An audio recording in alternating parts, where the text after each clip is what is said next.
everybody. Welcome to the show. I'm Sean Bond, founder of PsionicLeague, and we have a fun guest on today. And we know each other well. We were in Connecticut together, so we got to hang out and chill and explore and have some amazing times in spiritual exploration. So, my guest on today, Tyler Ellison. So, Tyler, can you tell the audience a bit about yourself, who you are, what you do, how you got into this world, and we'll start up everything for people.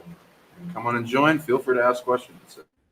Hell yeah. Thank you, everybody, for tuning in. It's awesome to be here with you again, Sean. It's a pleasure connecting because we used to dive super deep into metaphysics during our time in Connecticut, and we were catching up just before this. Both of our journeys have tremendously accelerated. And just to give people that are new to my work context, I primarily work with extraterrestrial beings through channeling, transmediumship. So more or less, I've trained myself to become like a hollowed out instrument when needed. So I can more or less dissolve my usual personality, and I can use the subconscious energy body, synchronize my vibration with various forms of consciousness, and they're able to project their thought forms and minds through me as words, teachings, concepts. The main being that I work with is known as Ryoka. He's a part of the Sasanian civilization, a hybrid civilization that is made up of our genetics and the genetics of what have commonly been described as the gray people. So those are some controversial topics for a lot of folks that are familiar with the ET world. As a channeler for this being for over, I'm going to say, 6 years, I've been working with him specifically since 2019. This being is nothing but helpful, nothing but love. I've had visions of him in the dream state, and he shows me his true form when he's like, hey, when I'm not dressed up as a friggin' alien, I'm like a light beam. Look, just like you, man. And it's beautiful stuff. So I've been a trance medium since 2014 and have been doing it professionally for just about 7 years, I'm going to say. I'd have to look at my timeline, but it's been a wonderful journey. Outside of trance mediumship, I teach occult magic. So this is ceremonial magic. This is working with sacred geometries, sacred languages for the purposes of invoking angels and divinities so we can take on their power, thus awakening through mirror resonance our own divinity in a greater way. And these beings, of course, act as energetic allies who carry out requests to aid in manifestation. So in addition to ceremonial magic, I also deeply practice internal alchemy. I teach this stuff. So this ranges from the sexual arts all the way to the out-of-body blending of opposites to produce the alchemical child, which we describe as the true self. Feel you before all the conditioning, before all the BS, before all of the lies, and before all of the unconscious decisions. So these techniques bring all of that back into focus. The channeling has made me so interested in the occult and the unseen realm, and through working in the unseen realm, the channeling has multiplied in its power at an exponential rate. So I share all of this because I want everyone here to know what is possible for all of you. I was a person who was just really into this stuff. And as you know, if you follow what you love, you enter into your own universe. You follow it through all the way. And that's exactly what I believe I've done. And Sean, I'm sure you feel the same way, man. Like you're an example of being in a totally new reality in such a literal way at this time. Oh yeah, I agree. It's been a lot has changed, like a lot. So I'm glad to see you're thriving and going strong and tapping into some new aspects of what can be possible. And we're getting a little bit of rain, so just sorry about that. But appears storms appear when they come together. So anyway, love to get into like more of your tech and how things have been updated since we last talked. And and I'll ask you some more questions. So like, what kind of beings have you been channeling since I last saw you and tapping into, and what would you like if you were like food critique and you're rating restaurants, like, oh yeah, I'd give this 4 stars, or like, yeah, this is a good one to do, or like avoid this restaurant, kind of like yeah. for it. Totally. Like what beings would you recommend, and which ones would you recommend staying away from? Or because I also believe channeling as technology can get way more advanced, and I've been trying to tune into some of the tech with it. It's a little hard to find and wrap our mind around. So I also would love to get into what you believe with your experience, some of the more esoteric anatomy physics of our art, and what's the difference between when people do it more safer or more experienced versus less experienced and dangerous, and like what you've found with that. Because I'm trying to, because eventually this should be mapped out in a way that is well defined with boundaries and contract law, so that nothing can occur on you through, or how to tell, like when there's something trying to pretend to be that being, and like. Like a little shapeshifter and a little trickster. Yeah. Those are great questions, and let's get into each of those points. So I'll start with the first one, just the review, like who to channel, who not to channel, what's great. Great entities to channel if you're looking for wisdom and infinite knowledge, but also here you want to use caution. Any being from the Egyptian pantheon, especially anyone that is animal-headed, those are super powerful archetypes, and you're taking on that image and likeness. So if you were to channel, for example, Tot, right, you're going to also now be assuming that avian perspective. And with that avian perspective comes a higher view. Because it's from the animal kingdom, it is also going to be bringing the different dimensions of the lower self up to perception. So it can be psychologically challenging to work with any animal-headed being for those who have challenges with their lower self. And a lot of spiritual people do, right? Lower selves where we have a lot of trauma, and if we're trying to be Mr. and Mrs. Perfect, right, that's the stuff no one likes to look at. So the Egyptian stuff will pull all of that forward. And of course, with any underworld Egyptian god, that's going to be more greatly emphasized. So when I channeled Sekhmet, I was doing that for a little bit, and then I did it one time while drinking, actually, to embody her consciousness deeper. Because if you know the Sekhmet myth, she goes out to destroy humanity as a punishment because Ra's pissed off. And the only way they can stop her is by getting her drunk. And she turns into this docile, protective goddess for the Egyptian people. So I drank and tried to channel her, and it was really dark, really powerful stuff. And I had to take a little bit of time to come back from that. So in terms of the safe and not safe things to do, altering the mind excessively while channeling, be very careful with that. If anyone out here likes to party and also is into channeling, you do want to be careful there, because it's going to create a deeper level of connection to whatever you're channeling. It's also going to dissolve the aura. So if there's other shit going on in the space or ambiently, make one more susceptible. So in terms of other beings, just to stay on point one, that are great to channel, I find angels are fantastic to channel, and that's across the board. That doesn't mean they're easy to channel. The angelic frequency requires a very consistent focus on their frequency. So I almost find with angels, I have to trade places with them if I'm going to channel, which means I'm in their realm and they've come here. And that usually is what allows for it to come forth. If I'm a little too present, the angels are a little more challenged to fully represent. ETs, I think, I would say they're some of the easiest to channel, to be honest with you. And the reason I say that is because they're sort of halfway between the higher divinities and here. So there's a lot of genetic relevance when it comes to ETs. So I found with ETs, I usually have the easiest time communing with them, and the connection tends to be quite stable. So some ET beings that have come recently, one is Sambaya, and this is an Arcturian being. Incredibly delightful to talk to, a lot of insight into humanity, both its shadow and its light, and where the shadow comes from, how it can operate in different ways, and also the purpose of merging the shadow and the light. So he gets into a lot of very deep levels of human psychology. We also had a being come through when we were doing some inner earth explorations in our Patreon community, and this being is Nagananda. So this is a serpentine reptilian being who specifically works with the factions of the earth-based reptilians that are devoted to the evolution of humanity and avian consciousness, right? The saurian evolving into the bird, right? That sort of classical idea in evolution. There's certain reptile Naga factions that are specifically aligned with that. He got into a lot of inner details about the Orion Wars and how both shadow and light reptilians played a role in that.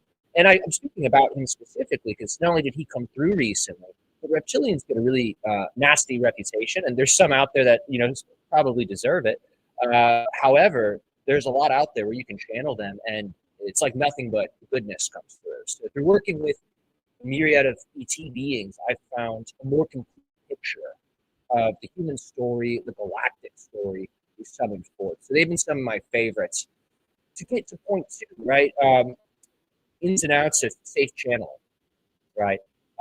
Try to be somewhat sober. If you smoke some weed, I don't think it's going to get in the way, but it's best in the beginning to approach any skill from your natural baseline, because you want your baseline to be what you depend upon, not a chemical. Nevertheless, you can alter yourself in channel. Just be careful if you do that. And the risks of that, right? If you are channeling in an altered state, you're going to be more psychically open. The altered state might have a will of its own that is different than that of the channeled entity. So sometimes those energies don't always flow. It's also good when you channel, you want to create a energetic structure and environment for yourself that is pretty much impenetrable, except for the energies that you allow to enter. And it's very useful to impress upon these energy structures. Think of an energy shield in the shape of an egg or something. Right? Impressing upon this divine mantras of authority, power. So the only thing that can interface with it is the divine and the dimensions of divine that are energetically resonant with that moment. So creating auras of protection, structures of protection, this is very, very, very essential. The other thing to keep in mind is all beings have a signature frequency, and when we take that signature frequency and we apply human consciousness to it, we get words of power, names of power. And those names of power usually are hidden, and they are revealed through a relationship with the entity. And the reason is, if another person has that name, they can summon that entity, and they can do that really for whatever purpose. This is why in the magical community, creating secret names is of vital importance to free yourself from collective thought forms associated with your birth name. So entities are like this as well. So to guarantee those connections with the being, I advise people do some kind of divination or meditation where they obtain the being's secret name. It's a private name. It won't be the name the being uses with the public, most likely, but it acts as a direct hotline to them. And this can also be used to enter into the channeling state. Think of it in the following way. If you have a secret name and a secret image that only you and that entity know, that is meant to connect you to them, you can fill your aura with these geometries, that word, and you cause the whole aura to resonate only with them. That's the idea here. It resonates only with them. So anything that tries to come in and interfere, you may register it, you may notice it, but it will have zero influence on the channel. And it will have zero influence on you other than the influence that you buy into. So this is common, right? Anyone that astral projects, no matter how secure your space is, right? You might come into contact with a thought projection, maybe your own, or a thought projection of some ambient energy that's not thrilled, with your presence, right? But that doesn't mean like a bad thing's necessarily happening, right? It's like walking down the street and someone goes like at you, right? It's like, so what? Fucking get out of here. It doesn't matter. So you'll find that these psychic defense systems will show you if there's interference, but they won't let that interference do swiftly to you. All you have to do is remain in the state of alignment, keep the message going. And remember, whoever has the stronger aura wins. I mean, that's just the way it works. Whoever's more secure in belief systems defines the moment. So these lower beings that interfere, they're weak beings. That's why they're trying to interfere. So their definition collapses upon the authority of your rock solid structure. So that's my advice to people that want to get into channeling. Disassociation is a risk with channeling, like being way too out there and like doing things that are out of your own character. That can happen. So you want grounding practices. So I specifically do a lot of iron shirt qigong. This is a type of Taoist yoga, and it specifically builds the sinews, it strengthens the bones, the tendons. So when you work your physical body, when you exercise your physical body, and train it, you're going to be able to completely crystallize your mind if you need to. So that way, you're always aligned with your structure.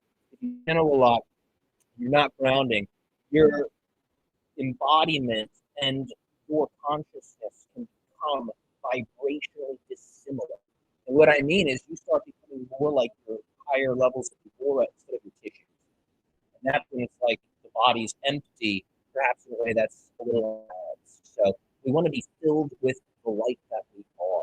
That's the key here. And with channeling, we're accessing a lot of light, but we're also expanding our consciousness. So you want to have that contraction process when you're done. Bring all that energy, and otherwise, a part of you is going to be further away from your body. And that's going to create all types of issues if it goes on too long, ranging from mental health issues to physical health issues, social issues, right? You know, if you're not driving your ship, then who the hell is? That's the idea here. So, channeling has some risks. If you practice consistently and safely, and you train and study all types of knowledge, and study communication, specifically communication styles, how to have your opinions land, your ideas land, these things, you'll become a master channeler. It's certainly not impossible. So all success that I have from this art is because of the application. You know, maybe there's some special soul contracts and gifts. Nevertheless, if I weren't practicing almost every day, doing sessions about 5 days a week, 3 a day, if I wasn't doing that, I would be an amateur, you know, at best. 100%. You only get good at things through repetition, practice, and consistency. So this is my advice to people who want to channel. In terms of, you know, creating boundaries, contracts, and those types of things, I think you mentioned spiritual law and stuff like this. Those are things you can work out with the entity. So when you channel a specific entity, you get to know them, you get the secret symbols, the name from them, and all of this. You can also create, you and the entity, a contract. And that contract can talk about specifically what is desired on your end and what is required on your end in order for this relationship to be its best. And this contract essentially is designed to focus your dimension of that channeling relationship so you're going to get beneficial results each time. So in other words, if you could imagine your preferred experience as a channeler, what that might look like, the types of people you're working with, the types of topics that you're talking about, the types of teachings that you're giving, the type of impression you want to leave on the world, right? Think of all of those details. Now write that up into like a declaration or an agreement that you and the entity both align with. And it comes to life. And what I advise to people is if you're going to do stuff like that, buy into it. Buy into it 100%. You don't need to do that. I've never formally sat down with Awaken and been like, here's our contract, bro. It's not necessarily my way of doing things. I'm a little more casual in that respect. Nevertheless, I've always trusted his focus because I always see him trying to help people and getting better and better at that each time he's channeled. So for me, he's talked about his desires and he's talked about what's included. He represents himself quite well. But if you need that kind of support for yourself, like creating those special contracts, go ahead and make one and just let it represent what your desire is, what your goal is, and show it to the entity and say, you agree to all this? Like, is this what you want to? And if they're like, hell yeah, then that's obviously a good move. So trust is the biggest thing in channeling. And even if there is chaos, remember, the whole thing is flowing according to a plan. So whenever things look wrong or evil or harmful, hopeless, or like an error, whenever you see that, just remember, that's the illusion on the surface. Beneath that, it's a process of transformation, realization, and spiritual evolution. So you need to remember this at all times because chaos can be disorienting. So you remember what's true, what's real, so you can withstand the forces of chaos should they come. Well said.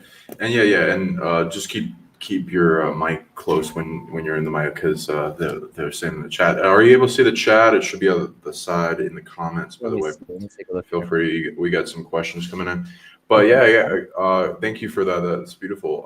Yeah, we'll just wanted to get into some interesting things with it. What do you think of the esoteric anatomy of channeling going into the body? Because with what I have found, most commonly what happens is there is a container body tech, like we can call the channeler body or whatever, that usually centers in the solar plexus. And there's some type of bringing in, which like there'll be like two parts to this channel or whatever in the word that's like brought in, which I'd love to hear what you think of that, where there's like a connection that's bridged like a telephone operator will from like the 1940s or whatever will connect people in hold please, and then connect people in a wire, and that channel can be widened dramatically for greater effect. And it's kind of like a portal, but it's not exactly. It's like its own tech. And this, if you're trying to connect with a being, it should be connecting to, most of the time with people, it's connecting to the source and higher self of a certain type of consciousness that you're triangulating and then focusing on to bring in. And there's kind of like an invocation, though, that will go more with things like divine possession, which, has its own science and body tech. It's similar, though. Then the other part of the channel is that container to the main conscious mind, so that the flow of information can be streamlined and quickened, and then expressed with greater technology, building off of the conscious mind into translating the technology of or information or awareness of the types of beings that are being brought in. And that container can be doing well, it can take on damage, but the better and purer its operating system is, then more protected, and into where it is separating that event and being from the original conscious sovereign being in the body, so that they can maintain sovereignty while still having this event transpire in perfect harmony. And then if people want to heal that, then they work on that and make that well defined and be able to monitor the systems to make sure it's going well. And then another system which I'll tune into while you're talking is how to make it like a defensive system against interferers, which I'd love to hear more of your experience on. If you wanted to start with that, I got a lot of questions. So.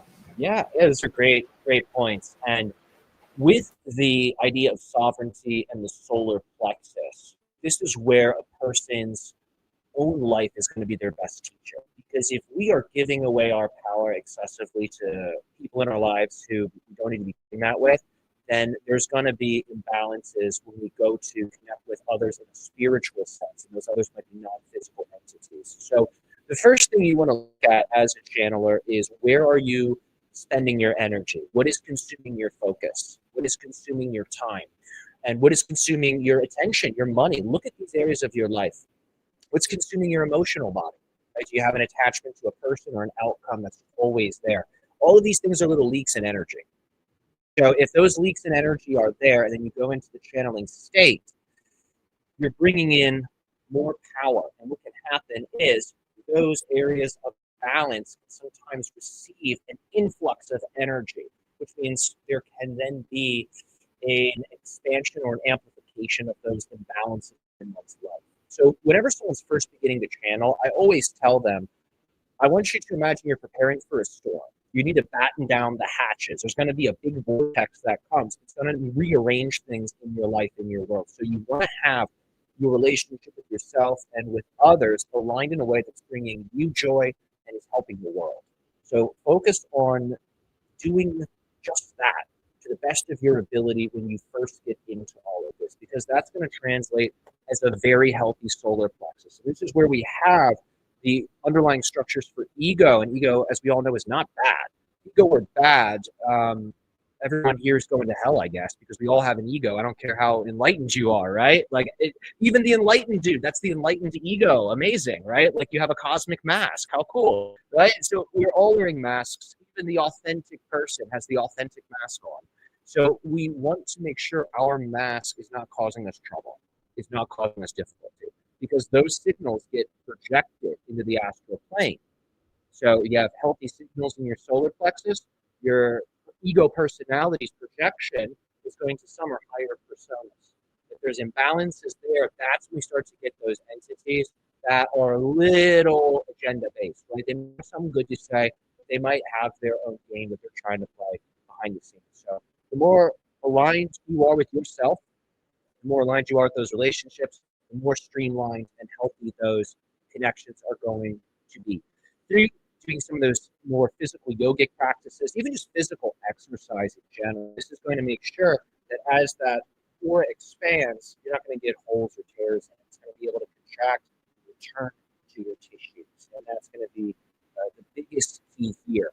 In terms of preventing things like possession, I think that was the question you had mentioned. That's correct? How preventing possession? Sorry, I'm mute. Yeah, like if the things would be to look out for is like what if what is like throughout the history and scanning when channeling goes awry, which we're trying to make this a science so it's safer and more capable, and then people get greater information as they feel safer, and then it really flourishes as science and people feel less like fearful about this. So that's what I'm trying to dispel. We don't need fear. Yeah. As we get the tools to how to protect ourselves, you're more stronger than any of these beings. And then like how to reverse like wounding as well. It's like, if if a negative being wants to come in, or somehow like through some weird definition of being an open space and not being defined of what you want, to where maybe a ghost like comes in, whatever. That they'll probably want to steal stuff, like mostly from the soul, conscious mind, the spirit, or like leave some dark imprintation or programming or something. And when we clear the system so it's protected, like because the container is to keep it so that it's not interfering with your sovereignty while being a space of friend. Like you can do some infinite stuff with this space. You can make it like a little pocket dimension with infinite space that has like a table of all these delicacies and tea, and like so the beings really, you make it so the being's really comfortable, and there's no reason to have it like incur on you for any reason, so that you can define if there's, and some beings will have negative attachment and shadow they can't exactly control. So it's good to like make systems for just in case measures, and then so that they can't incur into the soul or the spirit or the conscious mind. And then after the channel, you can completely clear and dispel and purify, and then making after time making the system so it's automatic and it goes faster and faster in its clearing process. And this is the how to make this ability improved, and then make it so that it's more empowered to where you can get greater knowledge, information, downloads, images, visions from the shared exchange experience and an amplification. And then, and then have counters for if some being comes in or whatever. And then I also like to bring them to goodness and healing, and reach deep into their heart with love and light. And because if they're incurring on your game, they're agreeing to your rules. So, and they're ultimately you. And so it's good to heal those branches of the tree and bring them back to their full remedy, and so that they don't want to harm any being anymore, and they come out of insanity to saneness. If you want to continue on that. And then great point. I really like this thread. And also the esoteric anatomy and what you think and discover. Totally. So the first thing I want to say is that when we're doing any type of psychic work, especially something like channeling or expanding into the other dimensions, we are lighting up on the astral plane like a firework. So what ends up happening is a lot of beings notice that. And there are beings that are kind of like moths. That's just how it is, right? Like they have a certain level of consciousness, they light, they're drawn to it, and it is not personal. It's just what they're like. So stuff like that can happen. The energy structures we've mentioned. So the most simple is an orb of light surrounds you in your space. This, with divine names of any preferred language, will create a signature of energy quality that is only going to allow that which is resonant with it, and it will endlessly disallow that which is dissonant with it. So you have to remember that with divine names, we're working with that which is ultimately associated with the prime mover, the cause of causes. There's no authority beyond that. It's not an external authority because that same level of consciousness right now exists in the center of your brain and your pineal gland. So you are that authority, and these divine names power these structures. They're helping to really reveal that that protection has always been there. You've always had a spiritual immune system. It's robust. It's why archons have an easier timeline, if you're wondering. Right? You have legions of angels and divinities protecting you, and each frame of reality, each parallel reality you're moving through has an aura. There's beings that animate them. So I'm speaking on this level first and foremost because your word is law if you buy into that concept. You don't buy into it, you're like, well, I don't know, there's something that can define me, and then like your word's not law. So you have to have that kind of certainty. Something of law over others, authority over others, authority over yourself, because all things that you are you. That signal is then broadcast to all people you'll come into contact with. So do keep this in mind. It starts with yourself first and foremost. In terms of beings attempting to interfere, and should beings attempt to interfere, this happens. And you want to know how it actually happens sometimes? If you're channeling for another person, and they have some kind of attachment, or they have some kind of pissed off person in their aura, that's one of the ways it can come through. Because, the space might be sealed, right? But that person's in the space with them, right? And they have been brought into that aura of divinity. So that means whatever's with them is also there. So what happens if you're channeling and you notice a part of their subconscious is being combated, or you notice there's energy. There's a lot of things that can be done.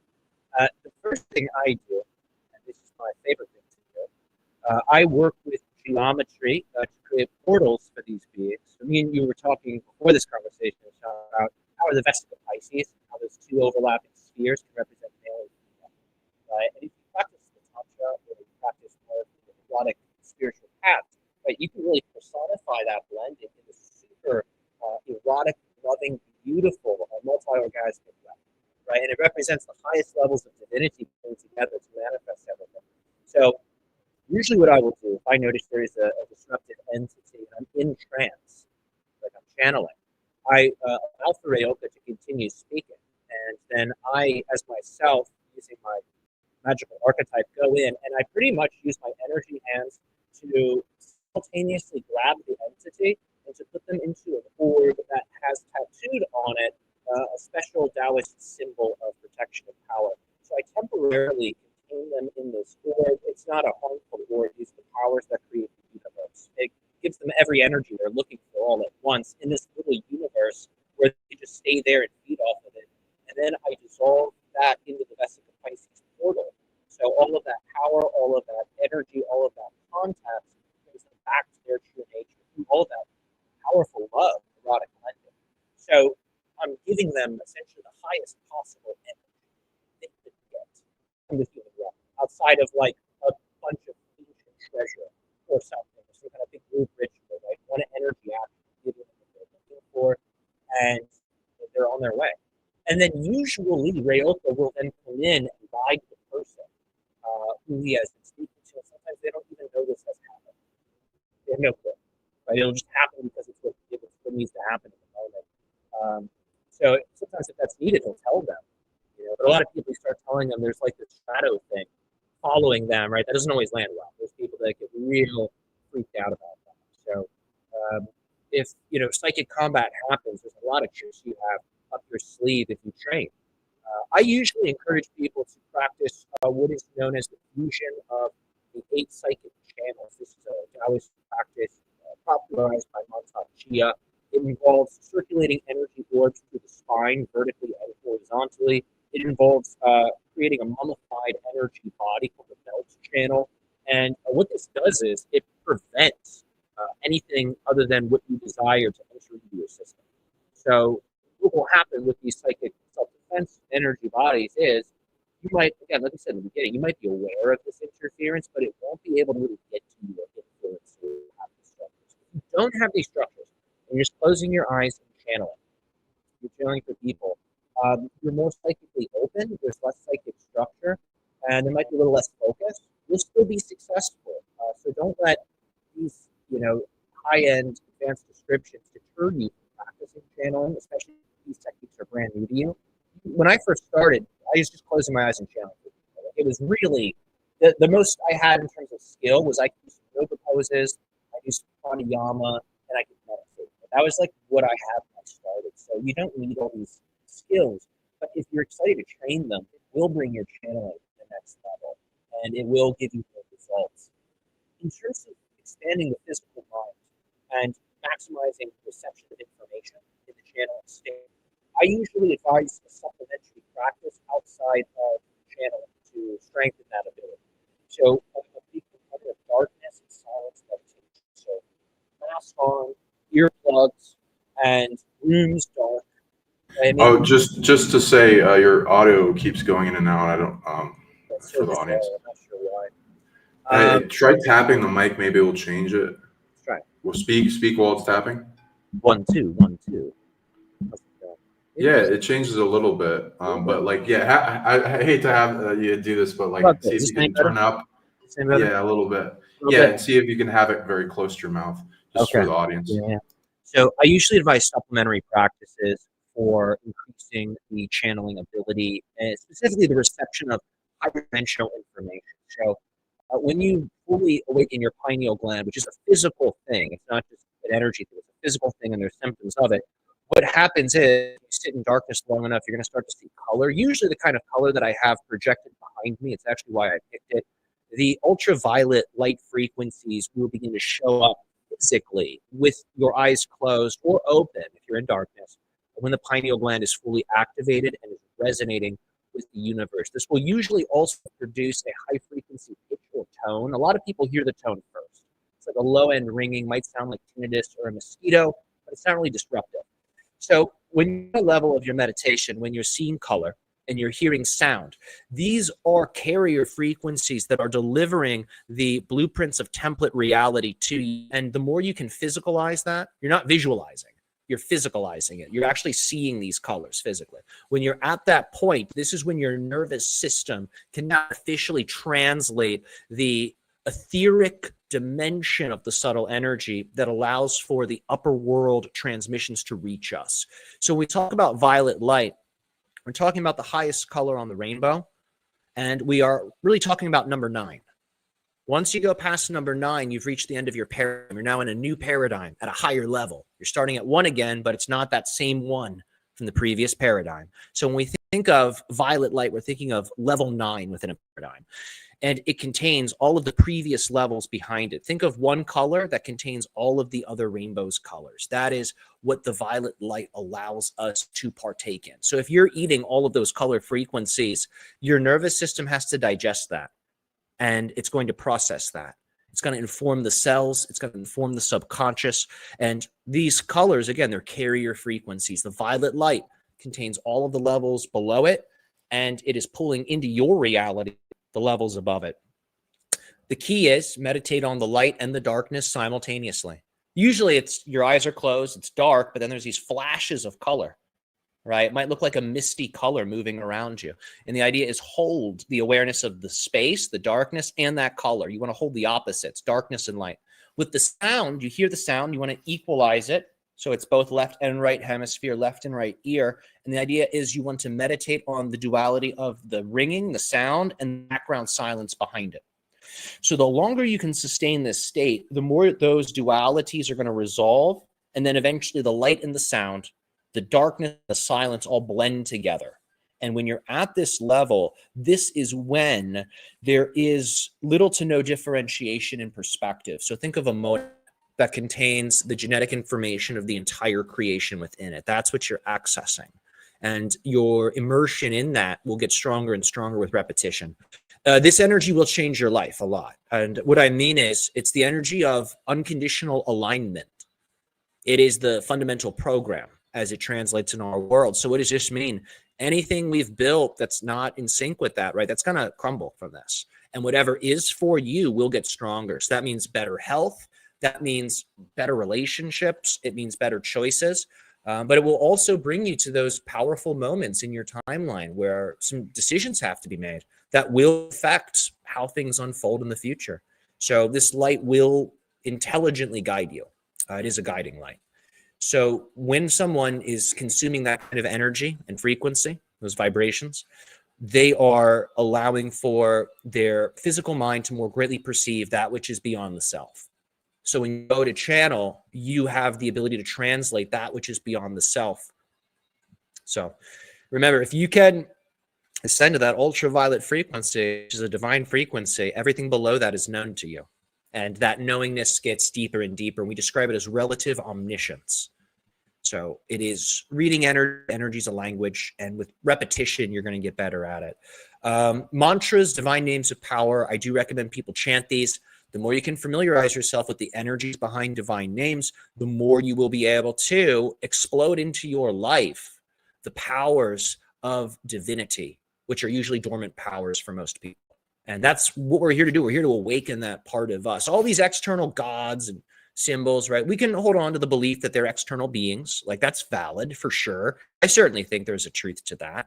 And I also think there's a truth to, these are all, like you had said, Sean, dimensions of ourself. So when we're calling in divinities, it's like idol worship. You're not like, you Baal are like you're everything, man. Like, it's not that. That's just one example, that Canaanite god. But the concept is that being represents a level of yourself. And through giving that level of yourself a form and a name and an archetype, now you can connect with it. That part of you is not vague anymore.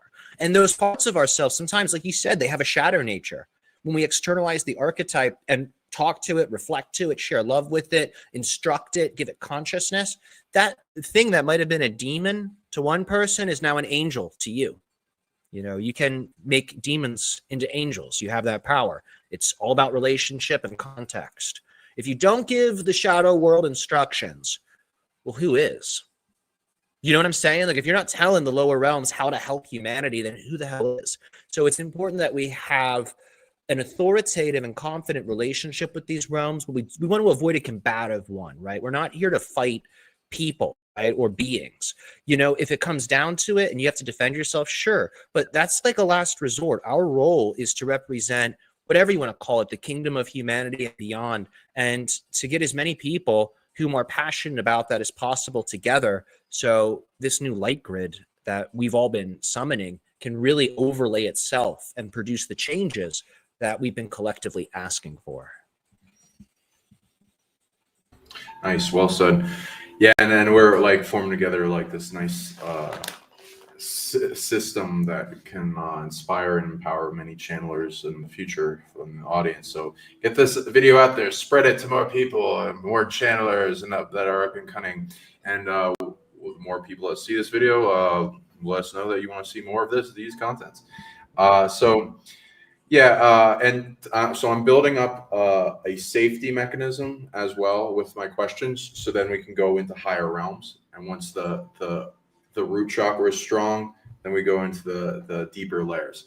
So, so my next question goes into like, I don't know if you fully answered into the esoteric anatomy that you felt that you found with the interaction, as well as what you found with any the intentions of interferers. And then, like, a counter for interferers, I read is a system for people is that, you know, like how, like, so I'd love to hear your system of how you've observed how they interact. A good counter for them is camouflage is the biggest, because like channeling is a big event. It's like a big light, like you said, it attracts the moths to the flame, and that's the event that they'd want to interfere with, because there's a equal energy exchange and commerce and system of value, and they want the interferers want to interfere, get at that exchange and fuck with it. So camouflage, big thing. So as we create from the root chakra creates a bunch of camouflage energy, and as you make any generator in your body feel safe, like a star, shining brighter, and getting it to burn with faith, love, and gratitude, and then fuels the system of density in your body so that camouflage gets bigger, and as well as you can pulse from your heartbeat. And geometry in etheric and astral space hold information memory. So the spheres you can program and then charge up with energy. Nothing to see here, just a regular muggle, no rare energy, no channeling going on. And then if you can get it to, depending on what you're channeling, that could be like a even bigger light. So then increasing the camouflage to whatever capacity so it doesn't get unnecessary attention, as well as being able to reach into any for the attachments of the audience to where there's nothing able to even see or pinpoint or target into like locking on. Then the next one, Aikido, like you're going in with the martial arts, being able to redirect energies really well so they can't even touch you.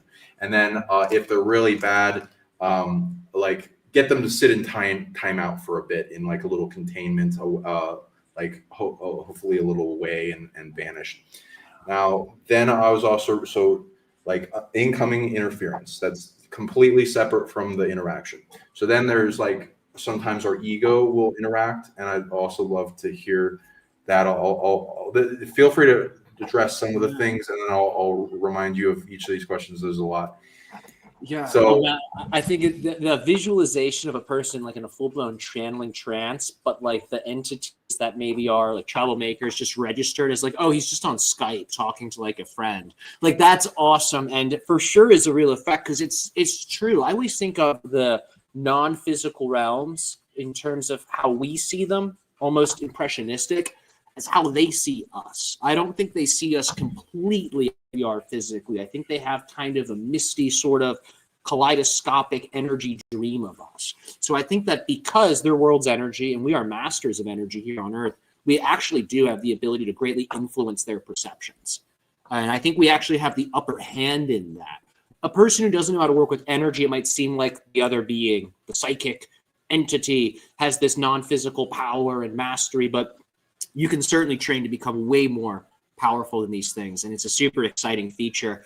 I dig the root chakra technique you just gave of that protective invisibility aura, and it definitely checks out. I was studying this potent occult map of the body, and they give a root chakra tailbone this Saturnian correspondence, and everyone thinks of Saturn as this bad thing, and that's kind of for the people who don't know Hermeticism. Saturn's a power just like any other. It's power over time. It's power over perception. It's power over materiality in particular. The shadow of Saturn is materialism, but the ascendancy of Saturn is literally the cross above Saturn. If you want to fold the cube of Saturn, it makes a Christian cross. So if you look at any ancient occult depictions from the Renaissance of Saturn, a lot of them are going to have this cross right over top of Saturn. What does that mean? That's us, our nervous system standing on top of Saturn. So this Saturnian power is all about invisibility, camouflage, and also banishing. That's a big power. And that's a real one. If you use Saturn to banish things, it really won't come back. So be real careful. Don't just use that on people like that you're mad at. Like work it out first, because it will kick people out of your world. It's a real power. In terms of the anatomy, I want to focus on, because there's a lot we could talk about. But 3 dimensions that are going to be emphasized here. The first one is mirror neurons. The second is brain-heart coherence. And the third is the neocortex activation. So neocortex is the newest part of our brain. And it is the part of our brain that assists us in utilizing language. Language is very strange. So to keep context going, we don't necessarily have like one part of the brain that's like, this is language center. We have about 3 areas that work together, and the neocortex is most certainly involved in this. This is the newest part of our brain. So when you think of higher mind or upper mind or the higher self, in terms of your brain structure, we're working with neocortex. In terms of heart brain coherence, this is as simple as simply descending the mind down into the heart. So I always tell people, just become aware of your third eye. You can even see it as a star, and descend that feeling, that awareness down into your heart center. And you can see a beautiful flower here, like a lotus. and just hold that star over your heart. Feel the heartbeat, be breathing into your heart. You want to synchronize your brain's electromagnetic field with your heart's electromagnetic field. When that happens, the neocortex is going to turn on because it tells your body you're safe. Right? Reptilian brain is our baseline survival. Our mammalian brain, this is follow the leader, who's in charge, where's my tribe, what are my social needs and all that, right? That is mammalian brain. So when you're synchronizing brain and heart, you're relaxing reptilian mammalian brain, neocortex can function in a higher way. You then get a combined super aura. And what I mean is electromagnetic field of brain and heart unify. Aura is going to get a lot bigger. So your broadcast and reception psychically is going to go through the roof. Mirror neurons. This is the other thing. I find people that are unable to mirror others very well sometimes have a hard time with channeling, because when you're channeling, you're literally using your nervous system to almost perfectly mirror the nervous system of the entity being brought forth. So how do we train mirror neurons? We have to train the emotional body. We have to have empathy. You have to be able to really put your being in the shoes of another person, right? Like someone suffers. We don't want to just fucking whitewash that away and be like, oh, it's just like your damn belief system. Like we want to be able to really sit in that with them without that like being something that is like, oh, I suppose I'll feel what they feel. Like we want it to be natural. You want to have that reflex where you're able to meet people where they're at. Otherwise, people aren't going to feel connected, right? They're going to be like, this person doesn't really get me, or they're putting on a show. They'll feel that there's dissonance. So you are also expected as a channeler to be able to do that with the entity. You have to be able to mirror them and their experience. I mean, let's keep that in mind. If you're channeling aliens, it's a totally otherworldly experience. So different. We think of aliens as so strange and different, but how often do we project that onto just other people in our world? These strange people, these different people, these people that are in a different belief system than me, or a different culture than me, or a different social tribe than me, right? A lot of that keeps people underdeveloped in their empathy. So training empathy is going to train your mirror neurons, and you're going to be able to mirror that entity. So that's the physiology, biology that I want to get into. And in terms of the esoteric dimensions of this, what this really looks like is in terms of mental, spiritual unification.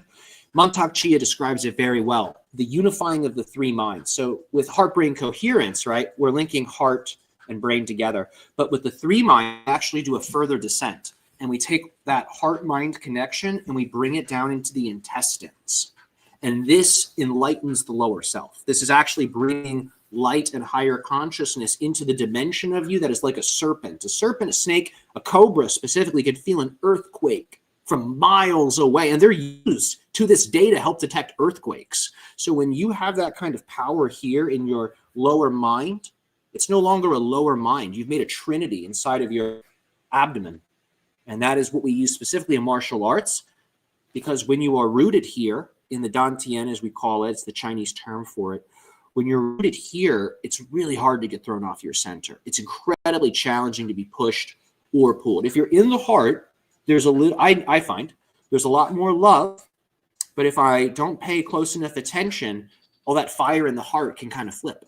If I'm way too much in my mind, I might be very observant, but eventually I'm going to start to feel like a robot, right? I'm going to start to feel too calculated if I'm way up here. So I find that it's really nice to have this upper mind awareness mixing the heart and the intestines, sort of oscillating the energy between them naturally throughout the day. If we're up here, we're thinking too much, that's going to create static in your channeling. That's how it is. If you've descended these minds, I mean, you've become the earth. Earth's yin, Earth's feminine. Now you are the bride for the upper worlds, right? The higher beings, which are more yang, can overshadow you greater. But if you're too busy being a person, too busy thinking, too busy with desires, right? You're full. You can't make that transformation as easy. So that's the key with the occult anatomy, really working with those three minds and nestling upper and middle into the lower mind. Nice. Yeah, and that goes into a great concept. Would you say, because I find most technologies, when you work on increasing detachment of negative and finite and illusion towards the infinite center, and the same though the mind, like this amplifies vision and a lot of communication and like a greater knowledge to answer questions as like like a more dragged down state of consciousness would have more attachment. And then as it's freed up, then it goes more to the infinite. As attachment isn't necessary with human interaction, and like humans don't even know how to do attachments, usually through entity attachment and attached to others. Yeah, and then to further off that, thank you for the esoteric anatomy, it was great. That sometimes I'll find with channeling, especially if we're in not the best space, haunted space, not the greatest environment, our ego is a survival mechanism, so it likes to defend our soul from anything going deeper. So it inflates with the weight of like negative emotion, energy, trauma, attachment, and that builds up. And as it inflates and it gets big, it gets chatty and complaining in the mind, a little heaviness in the heart, and some drain of energy, and that can interfere with channeling. Mm-hmm. And a good remedy for the ego when it interferes with a greater state of, because ego is part of the lower self, and the higher self to come in and more of the super consciousness in the heart, is like a purification type of banishing, because it likes to inflate. Containment, compression, love. That's like a hug with acceptance for who they are as they are, not needing to change them. With kindness, that also is like surrounding them with love so that they want to change and purify on their own. With that, given nourishment. And it's like this also applies to the ego and the shadow of maybe a being that we're channeling. So like it gets their ego and shadow to not interfere and allows them to elevate to a greater consciousness. It's kind of like bringing that part of themselves to a room and giving them tea and kindness and support and loving them. And so that they don't feel like they have to interfere. They don't see you as bad or in any negative. So this being all like the counters to interference, either like I was saying before, external things coming in, interference coming from ourself, and the interference coming from the being we're channeling in. Mm-hmm. What do you think of that? Definitely. I think love really is the thing that ought to be led with in these interactions. A big thing that I noticed as a channeler, when I first got started, the psychic interference was pretty strong. Be that psychic interference from my own ego, from the disgruntled personality of the person I might have been talking to, or an external force that was based on where I was living. When I first started, you know this, Sean, I was in New Haven, Connecticut, and big grid there. It is one of the places where the Masons certainly left a great fingerprint. Just look at the New Haven green from a bird's eye view, and you're going to see some unicursal hexagrams, a nice pentagram. I mean, they went out of their way. And not to say that that's a bad thing. I'm not anti-Masons. I think they have some interesting recovery of a lot of Egyptian stuff, actually. I think it's a big reason the New Age movement actually is present in America. I think without them, we wouldn't even really be having this dialogue. I am reminded of what Jason Louv says, which is America's where they sent all of the religious extremists. Like all the spiritualist weirdos were sent over here. So there's a lot of really interesting stuff behind that. But nevertheless, if that grid's not maintained consciously, right, it's an occult technology. And if it's just the shadow of a city driving that grid, that is not a healthy grid. So when I first started channeling in New Haven, man, I had some crazy stuff go on. I was in a, this is kind of an interesting detail, but I was living in a really kind of low income, dangerous area for a little bit.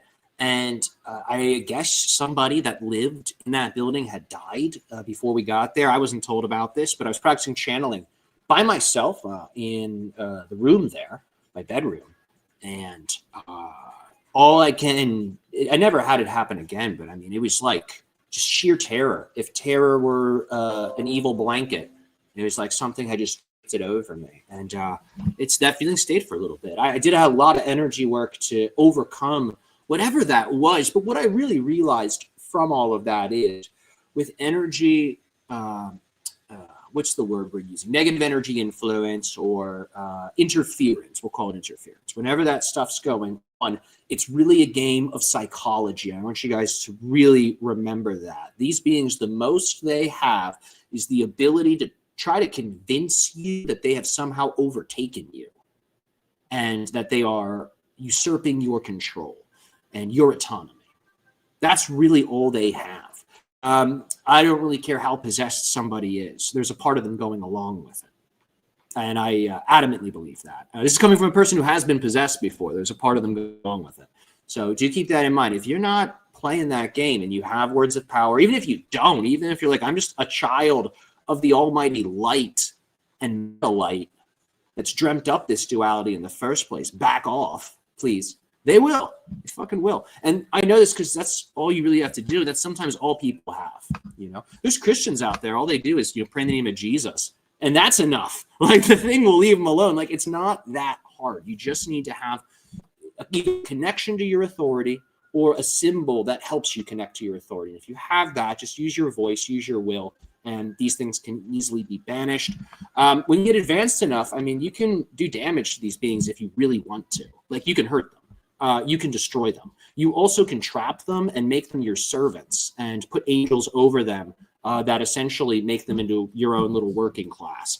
I'm not saying you should do it. I'm just letting you know what the hell is possible. If you also find that there are entities attacking you, you can find out which archdemon rules them. And it's usually one of the 72 Goetia. Occasionally there's Qliphoth, but that's more a power source than a being. And if you discover the archdemon, they're usually way more chill. Just letting you know. You just got to be like, hey, you're like, your gang is like giving me trouble. Can you like call them off, please? And they'll do it. You can negotiate with these kinds of beings. And I know for some people, they're like, that's so evil. That's so bad. That's like fallen and satanic. It's like, no, using that power to hurt people, maybe. But using that power in a diplomatic way, that's like us making a peace deal with like a crazy nation. That's a good thing. So I say this to you guys because you can be that shaman that acts as that real intermediary between the higher and lower worlds. So negotiation and diplomacy, it's always the go-to. And then you get a good reputation, and then the lower beings end up liking you.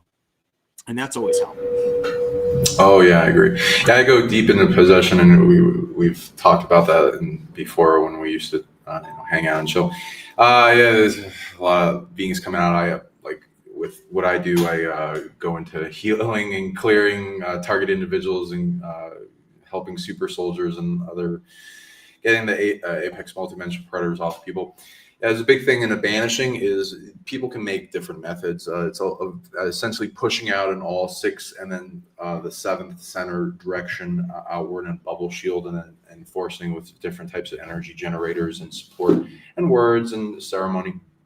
And if being your divine natural law, do no harm, but take no shit. You're allowed to defend yourself by whatever means necessary to stop the being from harming you. I've experienced where they go deep, and you're a healer as well. So a lot of illnesses are caused by entities in various levels and forces. So we can find why there are. I like going. I used to do the war path, but then I go to like love and peace and reaching into the being's heart and seeing how it became evil and sparking light and goodness, love overwhelm.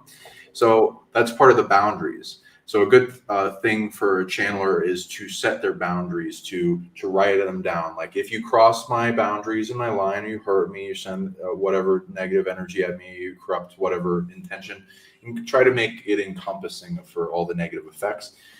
Then you're agreeing to my rules, and then this is in the same force you're putting it at me, tripled, and then brought to a positive intention. Like I like doing the overwhelm of love, goodness, light, purification, and depending on how much force they're putting, getting them out of the space, such as like transference or capture, or collapsing them to a portal that sends them to a quarantine realm that they can, be in timeout for a bit. And like what I do that like is in alignment with moral code and natural laws, if depending on how much harm they've done, reflects back to them in lessons and gets them to grow to moral code, healing, wholeness, by turning vices and virtue, bringing them back to their original self, to where they can generate light and love, taking away what enabled them in the evil factor, what was overwhelming them,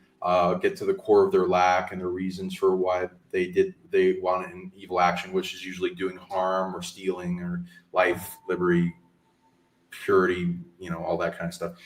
and then graduating to levels where it can eventually come back here in sped up time, and then they eventually see you as a cure, and they like you, and they owe you, of course, and then they'll probably want to work with you. And that's my remedy. Instead of like light domination, which if you're like, oh, I hate domination and all that, I do too, but I have witnessed angels do it. They have a form of light domination that's like chains of binding for indentured servitude, because they are the ones that control the hierarchy of demons going down.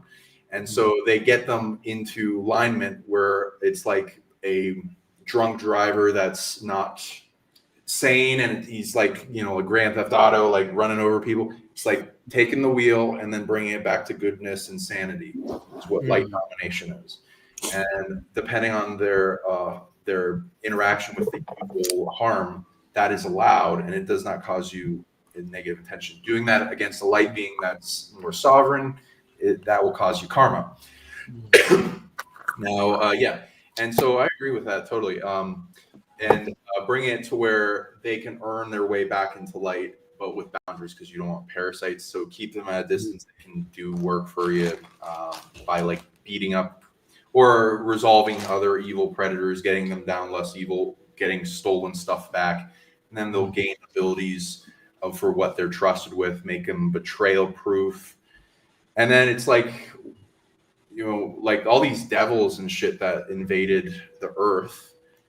This is what they're doing in like what people call hell realms, in quarantine realms, prison realms. They're working off what they did negatively by getting invaders into a more like that are evil into a more controllable system. That, and the dark is separate than evil. I go into where evil, you could like, there's varieties of that, but if it's really bad, then it would be like a monkey wrench that interferes in the game. Dark is hired, and it's usually going into resilience, protection, offense, protecting against evil, and then also lessons, because this world is mostly about lessons, and is a lot of people are lazy, and they you know, with the world, if they're just on the beach, they're not like doing things, they're not learning things, not here to do what they need to do. So the speed amplification of the evolutionary process here is between the light and the dark, like in a chess game, to advance evolution way faster than it would be. Most people I know wake up through betrayal or suffering or wounding or something that high vigilance and monitoring. So a lot of the suffering of this world is necessary, though there is unnecessary suffering, so we can resolve that, of course, and even that learning how that works is part of the process in the lesson, and that we overcome and see, and we get to the core of why it's there, and that's part of the reflection. But of course, the system of darkness can be improved in efficiency greatly, because they're kind of getting what their job is done, and they get corrupted too, which allows for abuse. You are who you hang out with, as they say. You know, yeah, evil likes to hang out in darkness. But I feel you. They're definitely two different dimensions that need to be seen as that, because otherwise, every time we go to bed at night, we're going to be like, "All right, I guess I'm going to bed," like, you know, or whatever the move is, because it's a world of darkness until it turns into a dream. And exactly, I think that with the shadow realm, it really is our biggest helper. And when I say that, because the shadow realm is so close to our physicality, I mean, it really is our shadow. And whenever we see our shadow cast at high noon or sunrise or even sunset, that's a special portal into the shadow realm. You can even journey into your own shadow through projection, casting your shadow upon walls. And that's a really excellent opportunity to do what you pointed out, Sean, where you can go right in and start to upgrade the shadow world. You can bring those new contracts in there and you can update it. And that's such a helpful thing to do, because no one's shadow exists in the background, right? We go into a forest, we're all sharing a big shadow. So as we refine the shadow body, and you got to be very, I find, careful when you do that, but when you do refine the shadow body, it's going to send out signals to other people. So if you are going to be doing shadow body meditation, where you're using your own shadow to enter the shadow realm and make changes you need to make, you want to be doing some kind of sun meditation throughout the day. When it's not at high noon, gentle. Candle meditations are good. praying words of power into a candle and use that to awaken your higher consciousness is going to be very helpful. If you're going to spend time to go at the shadow as a focus, it's also really good spend time during that period of your training to also be pursuing the light. You want to keep that polarity super balanced. There's a lot in the shadow. It's like a cave, you know, and it goes all the way down. I have not found a bottom to the shadow. You know, I keep digging. It still goes on. It just gets more pleasurable the further down I find, once we make it past those trauma levels. Yeah. It's like I also call that like the ego and the shadow and the containments of negative energy. I'll call part of the lower self. Yeah, it keeps going. Like no matter how light you get, and that's a good thing because it's not like about getting rid of it. It's the container of what to face that's holding us down from greater evolution. So if the evolution is supposed to keep going, like what you turn from the block into the block that elevates you higher. And with the shadow, like the ego, like loving it, getting it to love you, purifying of all the weight it's holding on to, so it gets lighter and lighter and more. Because ego doesn't die; it purifies. And you become one. It's like the opposite of the ego, where it's like separation and containment and veils and stuff. So it's like releasing from those prisons of separation that then connect you with more of the universe, and then it's like go further. And with the shadow, Carl Jung's container of self-defeating programs and all that, you can turn it into the opposite, the container of self-supporting programs. And as you understand the shadow, there's like and different things and how that energy comes in and where it comes from and where the programming came from, and you can master that too. So that then the shadow system of the world and beyond doesn't see you as a threat or go after you or see you as a net benefit, because you're making the system back to its original positive functioning and sanity. And like my other question, going into more into this layer of this pyramid that makes channeling better for everyone out there. And thank you all for coming. What do you think? Because another layer of this that makes everything better and simpler and more protected is an entourage of channel support team. So like your spirit entourage of.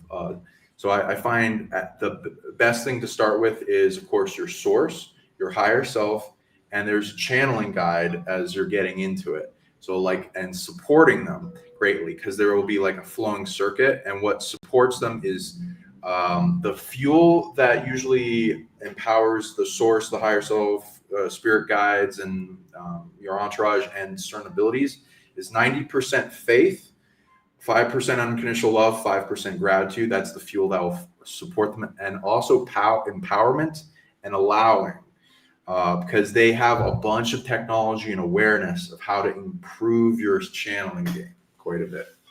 Definitely. It's very true. And I think before we channel another, I always think it's really good to start with the self, because the first instruction for the Vedic traditions is know thyself. That's the main thing here. And if we have that under our belt as we're getting started, it's like taking the first rung of the ladder in that process. If we go after the higher dimensional beings right away for our channeling allies, that sometimes is like higher up on the ladder. That might be the upper layers of the aura, or even beyond that into the collective energy body. So when you start with the higher self, you're ensuring that, number one, your whole tree of life's involved.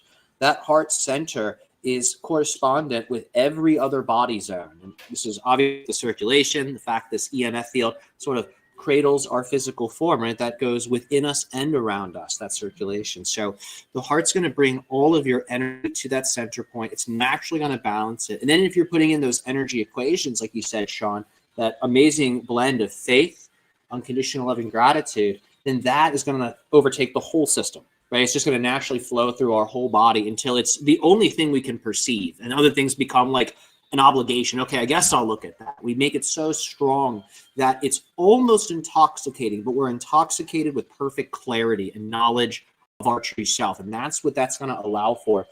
It's going to bring the coherence, brain-heart coherence right into effect.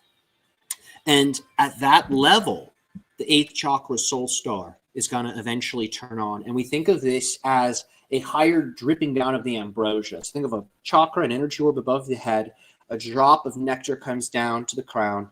It goes down to your pineal gland, and then it's going to come down into the heart. And what's amazing about the heart-centered channeling, especially as the first step in the process, is it's bringing the higher dimensions to you. If we had to think of it as a geometry, and this actually came, Sean, when we were talking about educating the shadow realm and seeing them as helpers, the image that came to me when we were talking about this, and it's a direct overlay for here, I saw like a cube, like Saturn's cube, inverted pyramid coming down, regular upward-facing pyramid coming up, and they are nestled into the cube. So the bases of those pyramids, it's the top and bottom of the cube, and they overlap and form this Merkaba within the cube.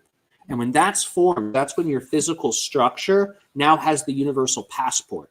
When you have that structure in place, the merging of higher self, lower self in the heart, now you've embodied the Trinity. You've embodied the fundamental, you could say, tetrahedron structure of our universe. So that's going to give you the ability as a fractal of geometry to then extend to bigger fractals that mirror that.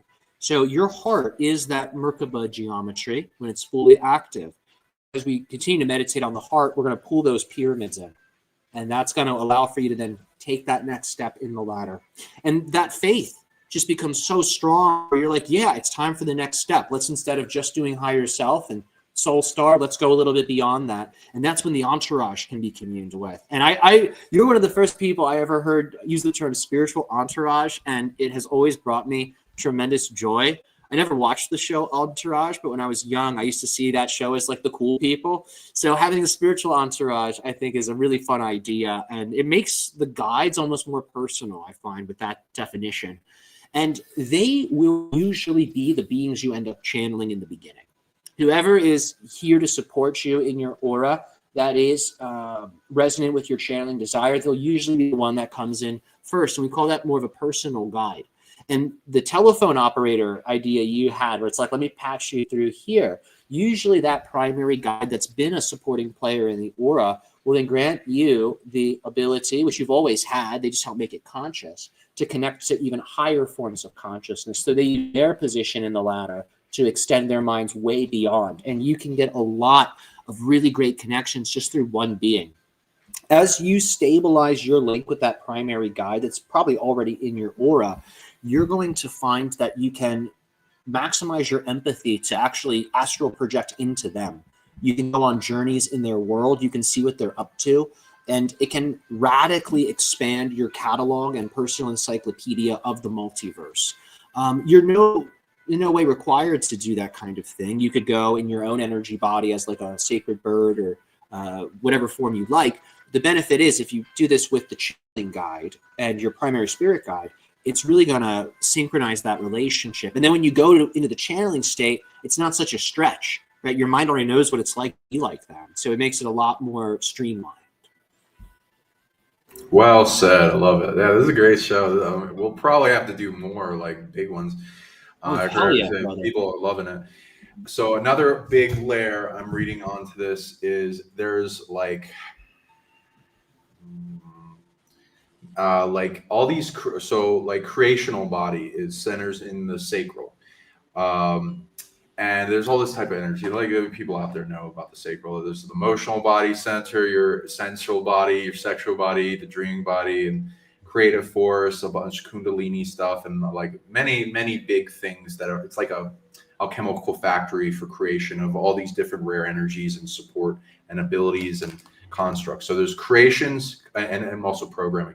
So other things that we can add onto a channeling body are creations. There's billions of creations different channelers in human and other species have made that we can get the blueprint to, have it purified, and have it sync up to our channeling body that amplifies the experience. So at least billions. With constructs, I've read into millions. So it's similar to, it's like, and then programming is how well it's functioning in the systems of it and getting it to its peak efficiency. And a lot of it goes with purification, and you can read into programs specifically, and also understanding the control panel mechanism, like a hologram in front of you, and like different switches and knobs and settings one at a time as you go through it, and you figure out how layers of defined aspects of channeling, and a control system to each. Like,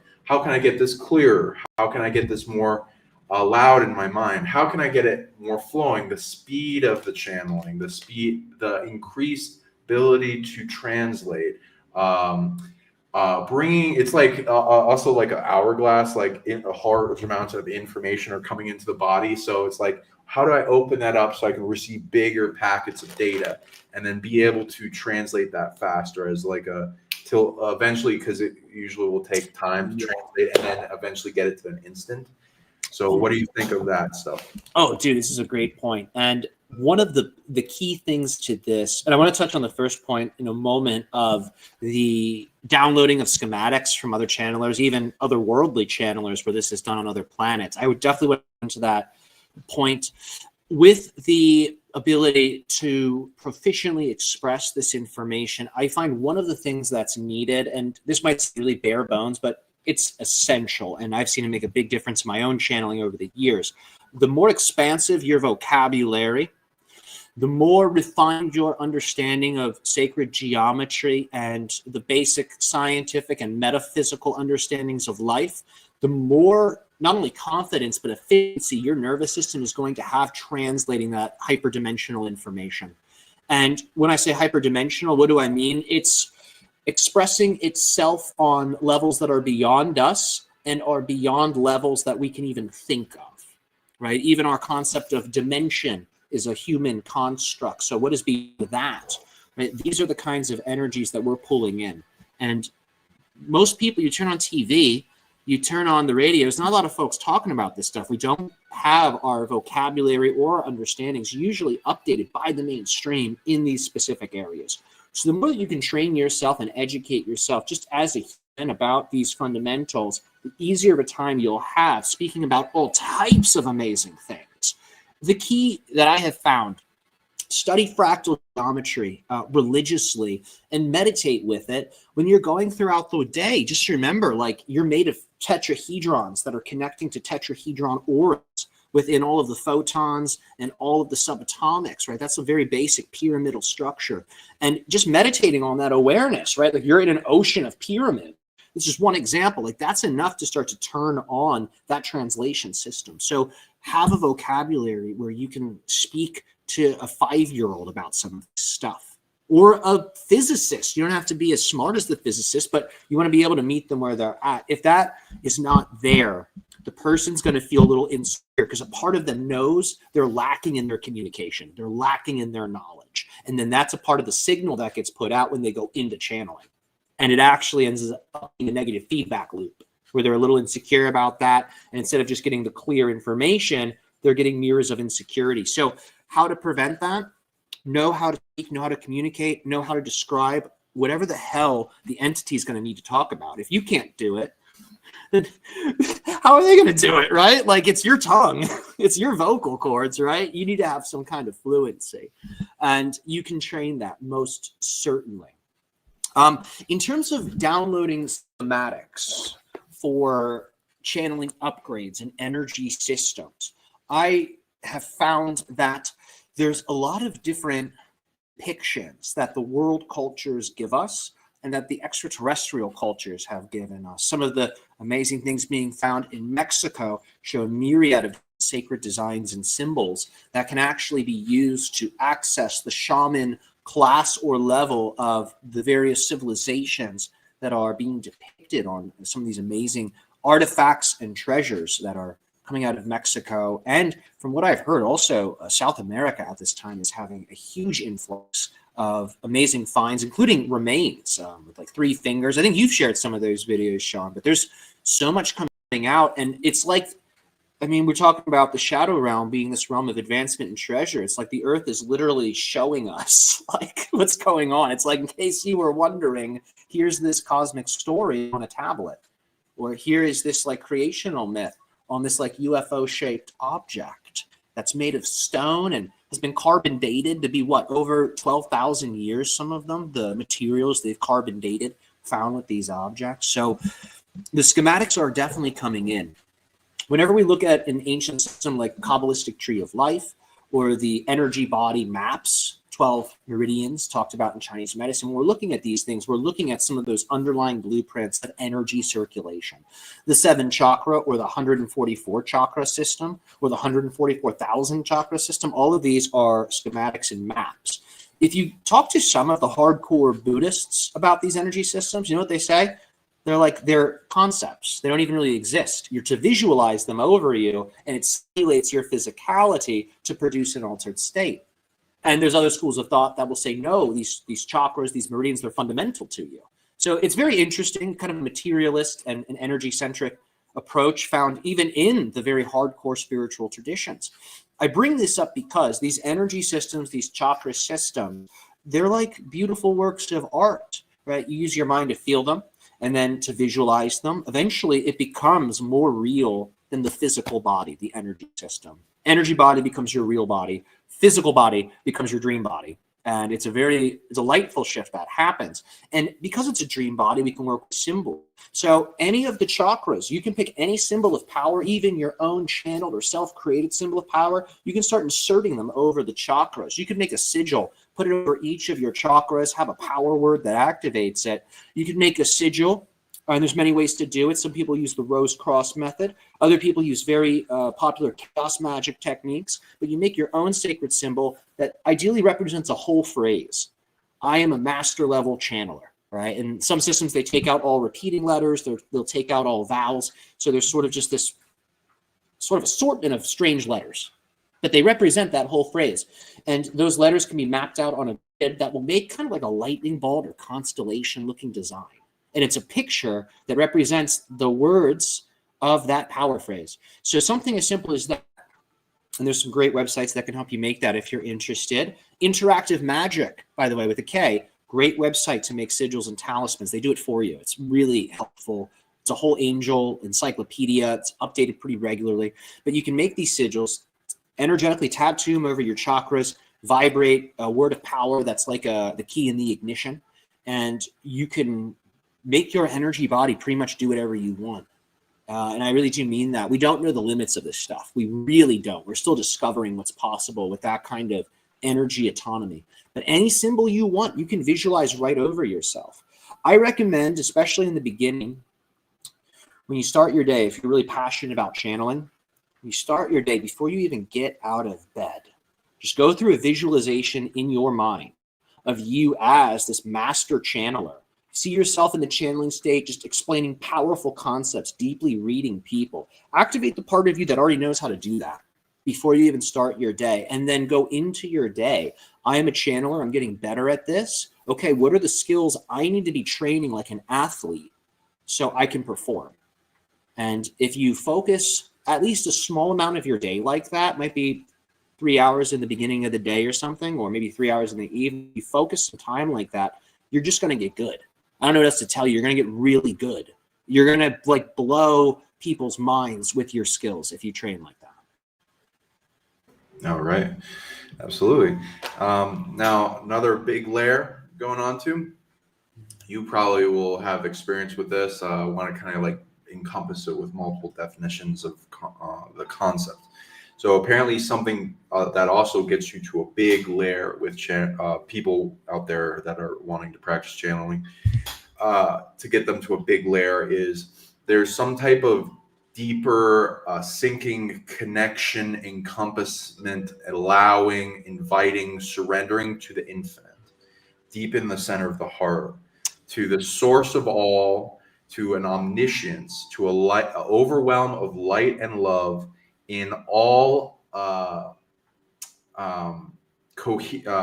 coherence, bliss, in harmony with the source of all, in like a big encompassment of the heaven realm of just unmagnifiable, undefinable light. And you can keep going deeper to this in deeper layers that also learns lessons with to a greater intensity, where it can just, you can get to a even more and more higher level by understanding it deeper and deeper and have it shine out. And from this layer, it appears it's where you can access and channel anything you want at the highest level that it can be. Like it's like an extension of its greater consciousnesses to higher self, to source, to the source connection of it coming to existence and it branching into that. And Totally. apparently infinite version of whatever you're channeling, kind of thing. Yes, absolutely, man. And that is, I would say that's every channeler's goal, even if they don't know that's their goal, to get to that level of proficiency. Absolutely, man. And a few things come to mind as we're talking about this. The first thing we'll talk about is just the most basal level of us physically, and that's the DNA level. I mean, you could say it's atomics and subatomics. You could say it's carbon, but if we're to give it something we can all kind of wrap our minds around, we'd say that basal level's DNA. And really, when we're in the channeling state, it's that level that we are sinking into through relaxation. So we could divide ourselves into a few levels. We have the thought level. We call that maybe the electrical level. And then we have the feeling level. This is more of the chemical, right, level. These are the hormones and the various compounds that are circulating, getting us to feel different things on that physical level. And there's, of course, spiritual levels to this. But then we have an even deeper system of influence and embodiment, and that is the genetic level.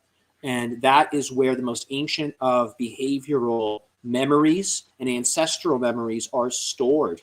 And this level, of course, if everybody had access to it right away, our Earth would be a really crazy place, because people connect to their power genetically, but also all of the other things stored in there. So the idea is, as we're sinking into the channeling state, we're bringing our mind through those levels of embodiment deeper and deeper through the relaxation. And gradually what happens is anything in the DNA that's not serving eventually gets transformed through the challenges that one overcomes in their life and the channeling. And as that genetic body of light becomes more and more active in its original program, the embodiment becomes deeper. And now the person is resonating with the nucleus of the human DNA. They've descended to that level. And this is where, because of our infinite DNA across the cosmos, we're able to easily resonate with myriads of different forms of consciousness that either share DNA with us in a physical sense or even in a spiritual sense, because DNA exists first on an energy template. So there's also spiritual DNA that these light beings have. So the physical DNA is made in that likeness and image. And it's been said, again, I'll quote Jason Louv again, great guy. There's only one animal in existence, and that animal is DNA. And I think it's a phenomenal quote. And in terms of spiritually what's happening, right, because we're going into that light template through the DNA and we're connecting to the higher version of that light template as spiritual DNA, we're also resonating with the designing consciousness that has engendered all forms of spiritual DNA. And we could call it God, you could call it El Elyon, you could call it the Ein Sof, or the Tao, Shangdi, Amun. I don't think it cares what you call it, as long as you are in a healthy relationship with it, because that is a force. I mean, even calling it a force is an understatement, right? It's the generator of all forces. The prime mover, I think, is one of the best ancient descriptions of it, the cause of all causes. And when people don't have a healthy relationship with that level, you don't have to be a priest or like a monk, right? That's you just acknowledging your divinity.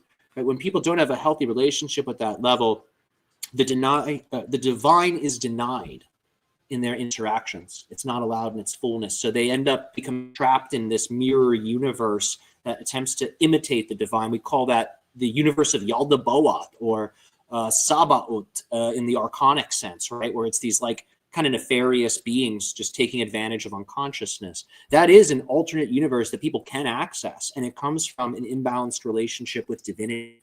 So if you're seeking the universe of perfection, whatever that means, right? But that original universe of love and light, it's synchronizing that relationship with the divine that allows for that to happen, because then the glory of the divine is revealed in you, it's revealed in all people, and that immediately summons altruism. It's going to immediately summon compassion and empathy and really devotion to the process of life. So harmonizing that relationship is really important. And that doesn't have to do with religion at all. And as far as I'm concerned, you could toss religion just out the window if you really don't believe you need it, because I don't believe you do. I think you're a mature, sacred person made in the image and likeness of the grand designer of all mysteries. And I haven't heard a religion say that before, right? That's my My words, right? That came from me, right? So you have your own relationship with the divine and with the divine creation that you get to step into. When you step into that, you're no longer just a participant, you're an author of life. You're an author of life, and you get to write things into the book of life. Like whatever you touch is going to have a little divine activation. So you stimulate whatever the subject is enough, right, in the right way, it's going to have the awakening. And that's how we resurrect this place. You know, it starts with us literally transforming our material back into its sacred immaterial quasi-physical nature, part matter, part light. Yeah, well said. Like, yeah, and like, have you seen the movie Revolver? No, I haven't seen Oh, yeah. Revolver. Oh, fucking yeah, do it. Get it online or whatever, because like, oof, it will give you goosebumps like crazy. So the concept is it's like a big psychological thriller that goes into the reflection of the physical world inward, and that there is no external enemy, and the true and internal is the internal. The true enemy is the internal aspect of the ego, and it's like a psychological prison keeper, and we're never truly free until we've challenged that, and not all our thoughts and emotions are our own. And when I like, I've asked you this question before, what's like, I love asking this question, what do you think is behind all distractions? So I'd love to hear what you think into that, and then I'll go further into this thing that I'm bringing up with what I'm reading. There's, at the end of the day, I think we can trace everything back to a unified monad, or at least a high-level duality. At the end of the day, I think we can trace everything back to either a monad or a primordial duality that perhaps is also a trinity. So I think distraction is a really interesting just concept in general, because when we use that word, everyone in the audience has a different relationship to distraction, including myself. And a few things that come to mind as I think about this, there's some distractions that, when I really investigate them, they're not really distractions. Actually, it's something that might look like a distraction because of my focus, but there's something there that perhaps I need to investigate at another time. So whenever I have something that seems to take away from whatever my focus is, I will usually just look at whatever it is. Is it helpful? Is it hurtful? Is it needed? Is it relevant right now? Or is it something for later? Right? Those are the main things I'll do when a message comes that I'm tempted to label as a distraction. Now, there are some things that I would describe as intrusive distractions. And these are distractions that are like, I gotta check my phone all the time. Or like, I need to do this ritualistic behavior all the time. Or I'm trying to listen to somebody, but my nervous system or mind is bringing me left and right, and I can't focus. Right? That's another level. I would call that. Yeah, what I mean is, sorry to I want, because I know you have this big wisdom, so I wanted to hone in on it. What I mean by distraction is everything is like a playground, and you can do whatever you want in free will. But let's say it's like an onion layer, where if we were to define really. What we define as, that's barely worth your time, and that's more of a distraction being the outer layers. And then as you go inward, it's less of a distraction. Yeah, there's benefit, and there's more and more benefit as you go to a deeper layer. But do you think and everyone answers this differently, so there's no wrong answer. What do you think are some of the deeper layers of what's underneath all distractions? What's more to the core of the best beneficial focus, in your opinion, of course, because everyone can have a different So I think that I'll talk about it in two parts. One level is ego. One level is just the ego responding to whatever the goal is, whatever the objective is, whatever the process is, in a way that's based somewhat in insecurity. So perhaps it thinks it's going to get more dopamine or pleasure if the attention is diverted elsewhere. If it keeps going in that goal, it might get uncomfortable, it might get challenged, and I think it flares up to try to keep the person safe. I was teaching a woman the other day how to meditate, trying to give her the instructions, and she's grabbing tissues, she's checking her phone, all we did was talk about meditation, and I watched her ego do that exact thing. And I joked with her, I'm like, look, before you even start meditating, you're watching what the monkey mind is right now. This is the thing that gives you challenge in meditation. So this is what we're going to practice overcoming. So I think on one level, it's ego. Now, when we think of ego, we're thinking of a mask. We're thinking of a mask that, you know, I don't even believe we can really take it off. You know, I mean, even when we die, we're still like, whoa, I'm a spiritual being now. Like, that's still an identity. So what is our mask? Is this adaptive, evolving mode of perception that's developed in childhood. And, you know, that's where we get the programming. And that mask, you know, if it becomes a spiritual mask, is said to live forever, carrying your spiritual persona and embodiment with it, right? But you're the mask wearer at that stage. And the distractions that are beyond ego are not separate from ego. It's a resonance.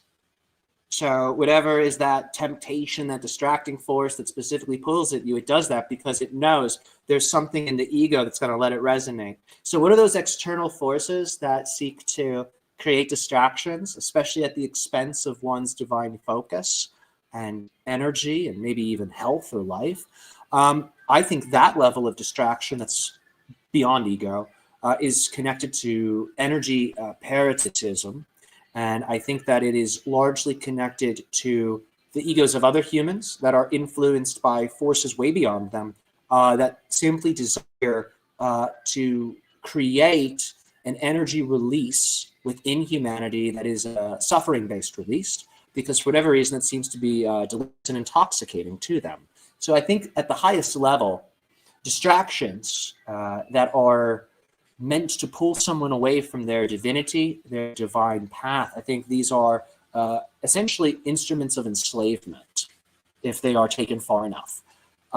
Because if you just look at a cell phone, right? It's a little distraction. Oh, cool, let me watch some videos. Let me watch some more videos. Before a person knows it, 4 to 8 hours of their day has been given to this technological idol. And the word technology has its root in the Greek in the meaning of idol. Like, that is a word that is translated into English. And if you look at the Greek word for technology, it's a type of idol. So there's people that are giving their power away to things that ultimately seek to replace your humanity. And that's a very real danger. I'll use that word because I know that that hits hard. It's a real danger. There's forces right now investing billions to figure out how to get computers in your skin, in your eyes, in your brain. Right. So when we look at distraction now, our technology is probably the biggest indicator of it. And that's either going to be a drug that humanity is addicted to and it makes us less, or it's going to be a tool or a servant. So I think that distractions based in lower dimensions of ego and any external manipulator just simply resonates with that weakness in the ego. And it creates this kind of equation where the experience of distraction can happen. If you're rock solid in yourself and your goal, you'll be able to use this technology and you'll be able to use even a distracted moment in a really cool and transformative way. So, you know, I'm not trying to make anyone into a villain. I'm not saying tech companies are evil. What I'm saying is they're making a drug. It's hyper addictive and your body is the drug, right? That phone gets your body to make all of these different feeling states. It's like vicariously living someone else's life instead of our own. So that's the danger. Young people are really susceptible to that. You just ask any school teacher, ask modern parents, like how that's going, right? It's a big issue right now. So I think the root of that is a parasitic root, and it ultimately needs to be dealt with. And the only way through is higher human consciousness and humans choosing a higher level of responsibility with those tools. But if that's not there, it's just going to swallow people's brainstem. And, you know, that can always be fixed, but you got to detox people. You got to take them into nature. Right? Some people, you got to give them therapy. Some people, it's like, you know, plant medicine. It's not necessarily a small feat to get back, but it can be done. And if a person is still like a teenager and they get off this stuff because they're still so neuroadaptive, they'll go right back. But, you know, talk to a person who's lived this world of distraction for 40 years. I mean, they might die with that world. They'll fight for it sometimes. So that's what I think is at the root of distractions beyond ego. Oh, yeah, I agree. Yeah, that'll unfortunately be the programming aspects of new matrices and simulations onto us to deeper layer into prisons of defined programming around us that anchor and attach to the ego and then get it to be self-defeating against us. Of course, the ego can be programmed yourself, purified, and brought to being an ally. It's a reflector. It's a lot of the times when I interact with my ego, I'll go into a room in my vision, and it's very easy to have telepathy with your ego. and it wants attention. It's seeking attention, especially that will be like a lot of the limit internally to us channeling better is the ego and what it's holding on to. That's making it overwhelmed. That makes it want attention. That puts it on more of our processing power of our body. And it likes to reflect things that I have not yet unified or understood or felt or integrated fully, that I am ultimately everything. And the same thing with you and everyone out there is it'll take appearances of my greatest enemies or like big fears or shape-shifting things. And it'll be like, yeah, I'm here to give you a lesson. And this form, each time I take, that is will change each time you see me, will go into something that is you're needing to face. And then it wants to like heal and become one, because it's like separation consciousness and bringing to the opposite with the higher self. And depending on if it likes you, sometimes it won't in the beginning. A lot of people dysfunctional egos. Yeah. And then it's like its own character, prison warden in your own body. And like in the movie of Revolver with Jason Statham, recommend people watch that. Get it tonight, do it. Otherwise, prove that you're in control of your ego.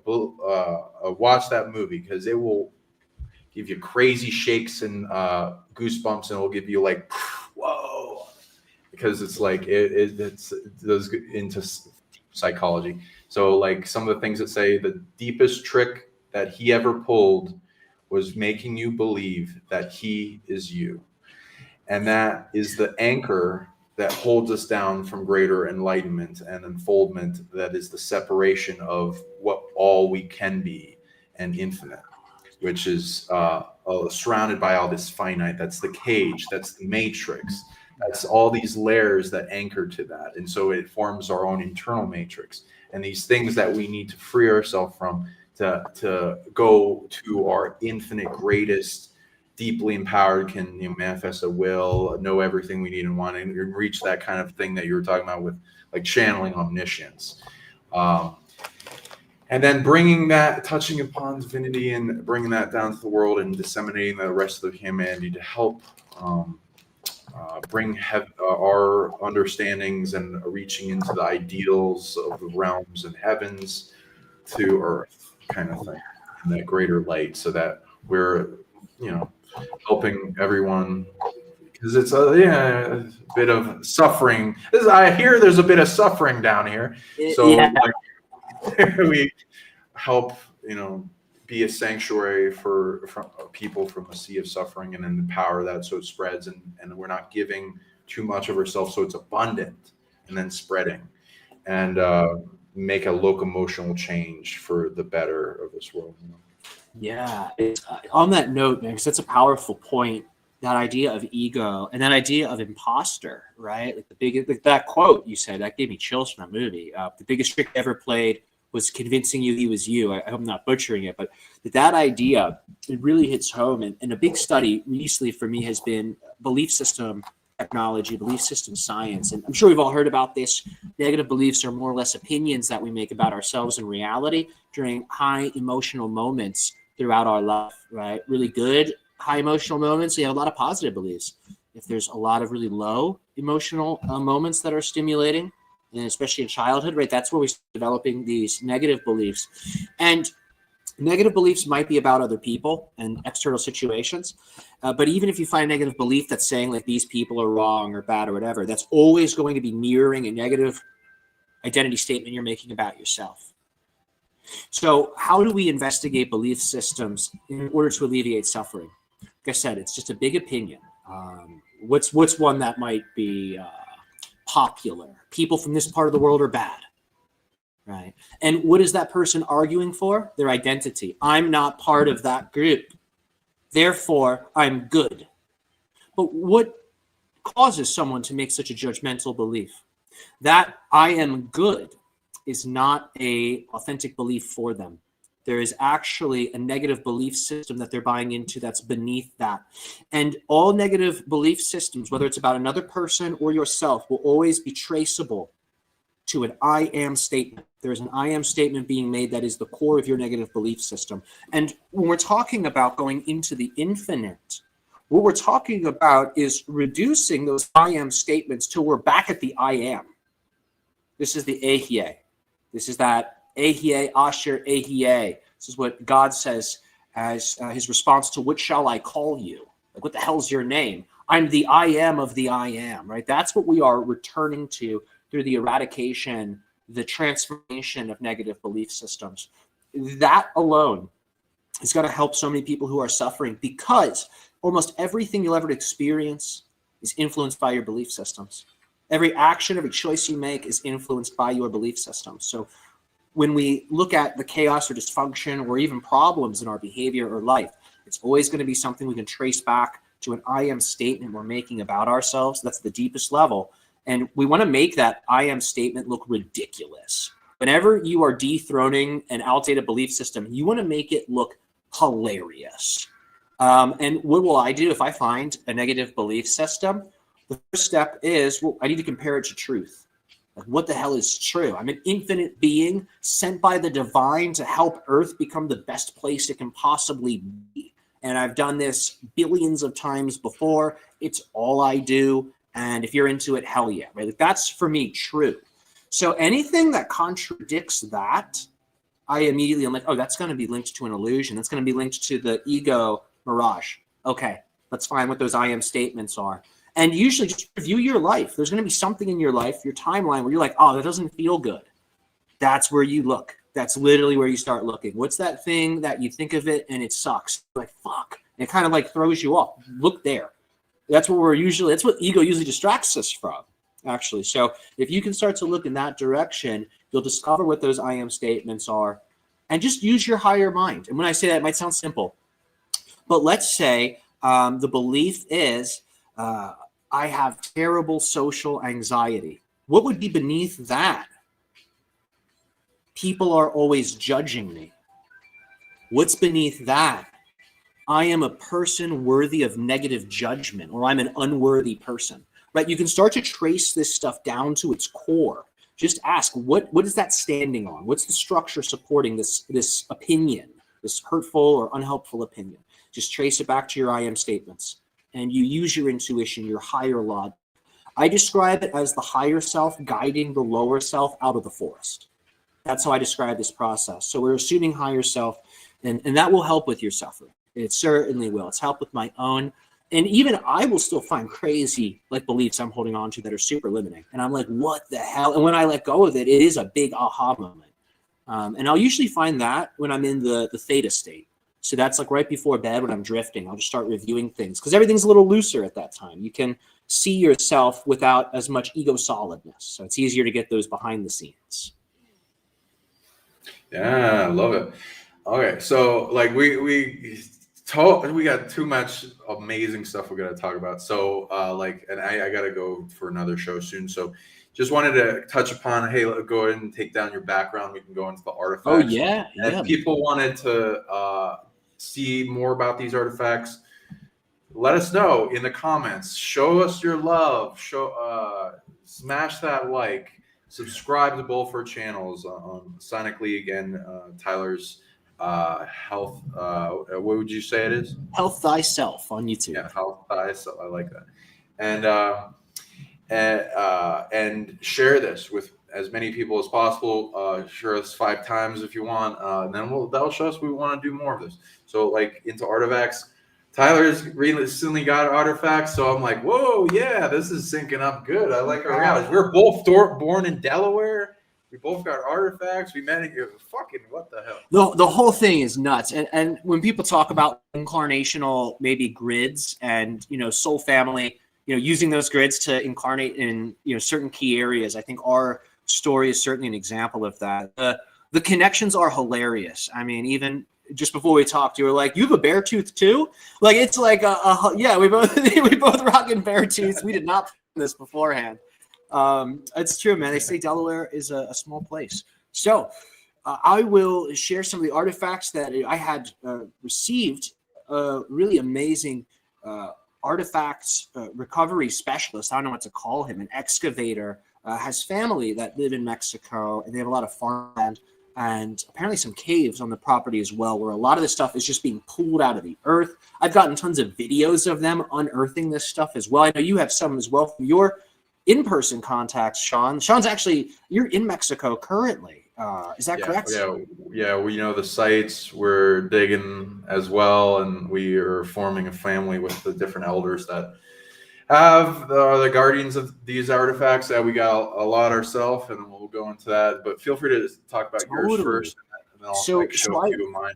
I have about 7, and actually some I forgot about here, 9 pieces that I could show off. And I've got them over the course of the year. Nice. So I started collecting these probably last October, and I came into contact through them through a wonderful friend who was co-operating this Egyptian mystery school that we had run. This is where I was doing a lot of the Egyptian channelings, which really powerful and great effects. People from that school, I still talk to them, way past graduation, and they're like, dude, I'm still doing the rituals, and my life is like a rocket ship now.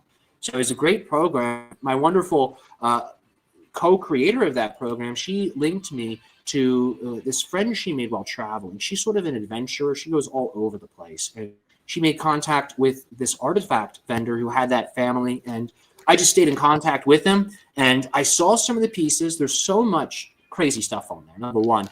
Number two, there's familiar stuff like DNA that's commonly described on these pictures, very obviously.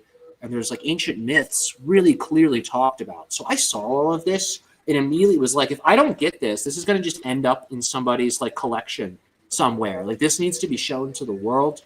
And regardless of anyone's beliefs, these artifacts will change you. Coming into contact with them will change you. I mean, you were talking about the visuals and the telepathy and sometimes almost the dreams that come from being proximal to these. There's a really deep current. So I just wanted to open with that. And we'll show some of the pieces here. So this one's actually a pipe. So there's a little hole here. You can put herbs, and then the feet have a mouthpiece, and the top has a hole. But let's actually look at what it is, right? So it's an ancient astronaut, or at least an ancient form of royalty. So clear extraterrestrial characteristics. As you can see, they're wearing a suit. They're seated on what appears to be a throne. As you can also see, right, they are not just an alien, but they're almost like a totem pole. They're made of other aliens. You can see other faces here, one here, and on the tops of here we have some interesting designs. But the back, man, it's these. We're getting some interference coming in. We're freezing. I know. Yeah, I talking about distractions. I just had a powerful, funny person call me actually in this moment. Yeah. There's like a lot of things trying to stop people from awakening to this field. Yes, I'll show the back. The back actually, it's a little phallic, but we have a UFO under a kind of phallus rocket ship, or an ET being. As you can see, they're standing on what appears to be a crescent moon that's also made of an ET face. And this symbol shows up in so many occult traditions of a person standing on a crescent moon. You see this everywhere. So I have one that has the same. So it looks like you got that from a Walos. So there's this same type of deity with the faceplate, man. Here, they're holding a leaf in that one. Is that like a big big leaf? Yeah, and here's the other side, which has a little astronaut guy. That's bro. That's like a little crystal skull kind of thing. I dug this one up myself, so it's like, holy fuck. Fuck yeah, dude, that's incredible. So I know these are real, like, so for anyone out there that's thinking they're not, it's like, yeah, come on down yourself, man. It's like you break past the matrix. Holy shit, our history is totally fake. And bro, like, it's like absolutely. It's on there's this encroachment. Sorry, there's a delay. There's this encroachment that makes you feel, maybe they're planted digs, and the thoughts that aren't you, and the emotions. And yes, it's good to be skeptical, of course, with any of these things. That's very sane and grounded. But there's a lot of stuff that really doesn't want you to believe this. So, like, yeah, this field of expanding. I'm so excited that you've gotten your own. This means that this is, because it's going to be a tidal wave in disclosure, what I'm reading. There are plus 30,000 artifacts being found. and that's in numbers increasing. So I think they're being also found in other places besides Mexico, but Mexico is like the big where although they're found in a lot of places. Yeah, it was totally. This is, I think, the most compelling piece of Earth-based, like from the ground, evidence. And we have a lot of the unexplainable sky phenomenon, right? UFOs, UAPs doing phenomenal stuff. But this is clearly, right, the Earth's reminder to us of how real this is. That's an incredible piece. Can you bring that closer? That Absolutely. is absolutely phenomenal. And this is what we were talking about, right? Clear references to practices we'd see in Egypt. And even, I mean, I did that posture just a moment ago, right? This is a occult protective posture. We have the back. Oh yeah, there's a UFO, a winged long skull, and they colonize a bunch of different places. You can telepathically communicate with them, track them back. Some of these artifacts have spirits in them. Some of them are dormant and in a coma. If you heal them up, they work better. And UFO and different planets like Saturn, which would go back to the golden age.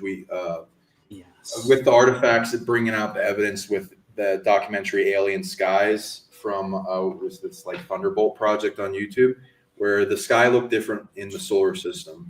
There, some of the planets were closer, like Mars, Venus, and Saturn had at some point been near Polaris in the star system, so it's always in the sky as like a dimmer kind of sun reflecting on us.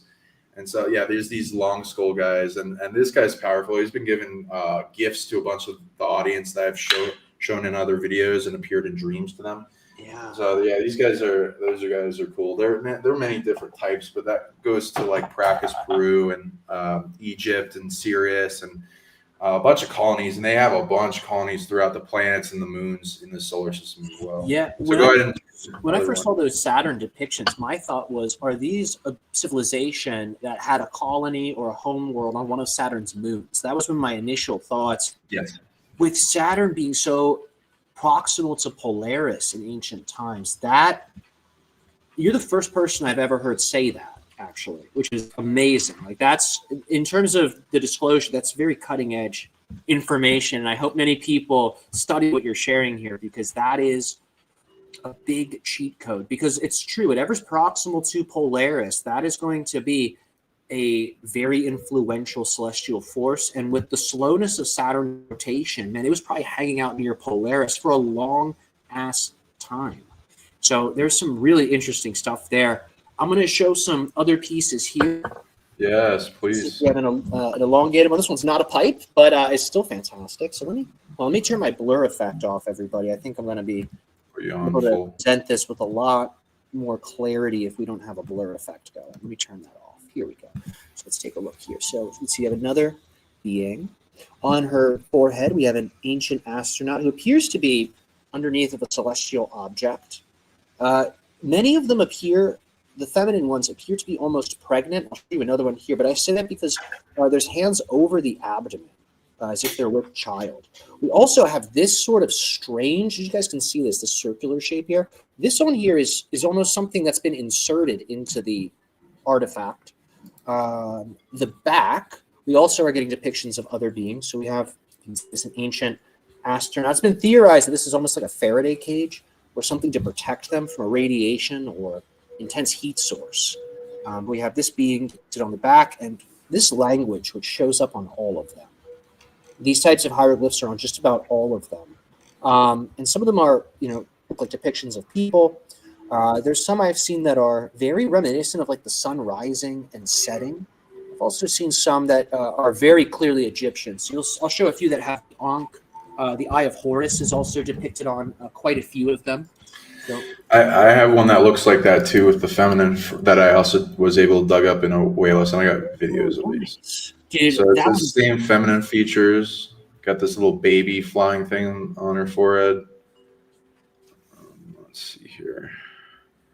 The back has a little guy that's pointing up to the stars. It is fascinating. What a lot of the messages I'm getting from these specific artifacts that have the composite beings is that these are almost like a collective consciousness.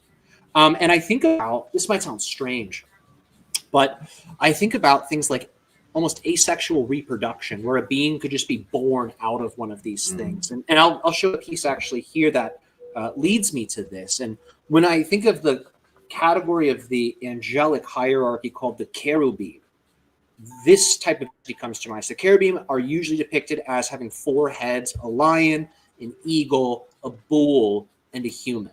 So my hunch is that what I'm about to show is potentially an ancient depiction of something akin to that, or in the spirit of that. What I mean is a being made of other beings that represent different species. So I'll pull this one. This one also has DNA depicted on it. It's sort of a set, so this one comes up, but I'll show it as a whole set first. So you can see, right, half gray, half reptilian. The DNA, let's see if we can get it on camera, depicted in the forehead. Sure, you can see the double helix here. This being's also standing between 2 pillars made up of 2 beings. So as you can see, there's a pillar going up here, and there's a pillar going up here. These 2 beings, their heads are the pillars.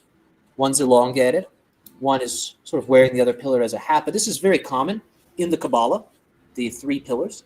And in the tarot card, the high priestess, she is situated between 2 pillars. So I sense that this is actually an ancient depiction of the archetype that is associated with the high priestess. And I see this as a mother being that engenders many species. And if we take her out and we look at what's underneath, there is a man here, a hybrid man, who also clearly has DNA depicted. As you can see where the groin is, we have again that crescent moon alien head, which is corresponded in the Kabbalah. In Hermetic Kabbalah, we have the groin, the Yesod center, a lunar correspondence. There's a lot of Kabbalistic symbolism going on in this. And the back of it also depicts a type of ET narrative involving upper and lower world dynamics. We have Saturn on here as well. So as you can see, we have a UFO and what appears to be a tall, perhaps Anunnaki being, programming a smaller being. And on the bottom here, let me see if I can get this without as much glare, we have an ancient, what appears to be astronaut. You can see him here. He's got his finger by his mouth. Looks like he's doing this. And he's being levitated up by a UFO and is being supported by DNA and cone-headed being, again, with one of those special protective masks on. And, of course, there is either canine or feline being beneath him. And this is potentially a reference to Anubis, if it is, in fact, a dog. And that dogs in Egyptian times were associated with the moon, associated with the underworld. So there's some rich symbolism here. We also have the all-seeing eye, and you'll see the Eye of Providence, kind of the Illuminati symbol in a lot of these, actually. So my hunch is the 2 celestials here, I'm guessing Saturn and potentially Jupiter. And if that's the case, a relationship between Saturn and Jupiter, in the Kabbalistic tree of life, that's a space on the tree called Da'at. Da'at means knowledge. And it's right near the top of the tree of life.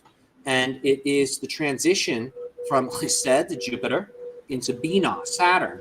And then the transition from Binah to Chokmah, Sphere 2, also borders this zone that's called the Abyss. It is Da'at, which is also one of the ancient names for Tot, or Tehuti was Da'at. So this dimension is where knowledge comes from. In terms of our body, it's our throat chakra. So it is my belief that these are interdimensional beings that have used portals that exist between the electromagnetic fields of relationship linking Jupiter and Saturn. And I think this is where we get that idea of God being kind of positive and negative, right? He's got a right hand and a left hand. Jupiter's always been associated with the prosperity, the goodness, the love, the mercy, where Saturn, Binah, is all about domination, banishing, order, restriction. So I see this as a representation ultimately of Elohim, representing the dualistic qualities of the source. That is my sensing of the reasons these planets are depicted. But there's probably more to it. And who knows? These are intuitive speculations. There could be a lot going on. Right, and we'll stop with that artifact so we have more for the next show. But from what I'm reading with that one you just showed, it appears it amplifies visions and communication and meditation to where it evolves DNA and your consciousness and soul level. And there's a varying layers to that, including divinity spectrums and lines of magic that will be granted to you. The pipe seems to change states of consciousness, and there are many that can things that can go with that and amplifies the substance you'd go in that. The feminine would go into the divine feminine, as well as amplifier knowingness. At the moment, I'm reading in a big library. And so we'll have many times time to go into this. In our next show, I'll also talk about this crazy UFO we got, and I'll get a bunch of artifacts. And so hit me up if you're interested in these kind of artifacts, and bring them out to more in disclosure, especially if you're a worthy guardian. Now, I also have this thing I'll just show you that has to do with what I was talking about with the different sky that was shown. Let's see if it's gonna pop up for you here. Oh yeah, here it is. All right. So do you see this? Yeah. Okay, so this is the symbol that's being found on hieroglyphs, on cave paintings, on petroglyphs, on rocks and symbols and artifacts all the time. Which is this big thing is Saturn in the back would be in the sky, and if at different points the crescent is in different shadow, it was called the Bull of Heaven. And the plasma coming off this is coming off of both Venus as the Venus's crown, and there would be a plasma sword as that's between the planets when they conjunct. That's a plasma Birkeland current that goes between planetary objects when they get close enough. Between Mars and the others, and is Mars's sword, and this would be crazy and doing different shapes as at different points of closeness. And so this is the kind of thing that was seen in the sky at different points. And I'll show you an artifact that has it very clearly, which is this glowing cube I have here. But here, I'll show you the image of it exactly. Where is it? I got a lot of artifacts. Sorry. Oh God, I guess. Oh yeah, let me. I'll definitely need to show you that on our next show. Oof, Hell yeah. I like that we're doing a part 2, because this stuff certainly deserves it, man. There's so much information, and you're certainly updating people too. A lot of this stuff is not commonly known. Oh, hell yeah. This is one of my favorites. The Eastern tradition depicts that as the Bagua. And I have a similar one here too, actually. So what's also exciting about this is some of our pieces are going to super complement. Like, we're going to be seeing like, oh, whoa, this was in this part of Mexico, this was in another part. And it also shows up in China. Like, there's some crazy. Exactly. Seen in the sky, a huge thing. It's also called the Wheel of Shemesh, which associates with the Anunnaki, and also associated with Saturn, of course, because this is one of these spheres is Saturn and Venus and Mars conjuncting. But yeah, it's crazy, and there's multiple of these we've found, and the symbol, and like you said, Saturn shows up in the sky a lot because it was during the Golden Age. It was nicer, and ruled. It was apparently ruled well, and the people saw it as like, I think the word is the greater sun is what they called it. And then, sometimes it will go through some madness and stuff I've heard, like with the Kronos story of when it was losing power. I think with it being the furthest planet, there's the possibility for its psychological orientation to become almost disassociated, out of touch, right, with what's happening on the Earth. I think it can go through those periods. The Golden Age is so powerful, right? It's associated with material prosperity, harmony between people, and positivity. I mean, these are the biggest things. Genius flourishes. There's supposed to be so much associated with that. And please go on too. This is a big update, and I appreciate it. Yeah, sure. And these artifacts, some from Tula, some from Awelos, and there's more being found. Like, farmers are finding them on their land. A lot of them are throwing them out because they think they're the devil, and they're like, oh, geez. So, like, this is going to be found more and more. I hear some are being found in near the Grand Canyon in the U.S. And so, depending on where you look, most people don't dig, and definitely not dig enough. So this whole ancient history, I think people will find more and more. And we got a ton to tune into. I got to go. A ton to go into for our next show. So again, everyone out there, if you want more of these shows, inspire us, motivate us, smash that like, share this video all over the place, share this on your Facebook, share this to some friends, help them wake up, share this to people that want to amplify their channeling game, and want to show them about the alien artifacts, of course, that are like crazy and like mer people and other weird species on them. Leave a lovely comment. Subscribe to both our channels. I'm PsionicLeague on YouTube. It's right here, and reach me. Tell people how they reach you, all things you got coming up, and then I'll do mine. Absolutely. So if you want to follow us on YouTube and get daily videos where Ryoka, the entity I channel, speaks about the leading edge of information and consciousness, definitely subscribe to Health Thyself. You're going to get daily videos, and we go live just about every single Friday, where you can submit live questions to me while I'm in the channeling state, and our awesome host and friend Starshine takes those questions and reads them off while I'm in the trance. If you want to go even deeper, if you're looking to cultivate esoteric skills, you want more intimate interactions with the entity, we have private group sessions and transmissions that are offered on my Patreon, which is the Galactic Guide 111. If you want private sessions, if you want to train in occult technology, sacred technology, you can work with me through the galacticguide.com. We have private sessions there where we teach occult magic, we teach angel magic, we also teach advanced alchemical meditations, and we give private trance channeling sessions where you can actually meet with the entity and converse directly with them. So those are the three places where I am the most active and where you guys can get in contact if you want to dive deeper into this information. Lovely. You got any books, events, or things coming up?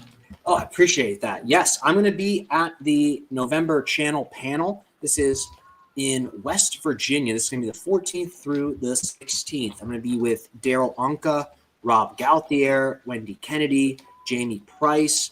The list goes on. And I was there last January for our Sedona version of this, and it was absolutely through the roof when a bunch of channelers get together, and that's the focus of the conference. The whole thing's a vortex, and it's radically transformative. I bring friends out there. I invite my family out there because whoever comes has an amazing time. You can totally relax, open up, and receive endless information, upgrades, and you'll make connections that will last a lifetime. You'll meet some of the most powerful soul family you'll ever meet at these conferences. And that is the next one we have coming up for the USA. We're going to have some stuff overseas as we move further into 2026. I'll have some announcements there. But if you want to see me in the USA next month, come on to West Virginia, a wonderful place, ancient mountains.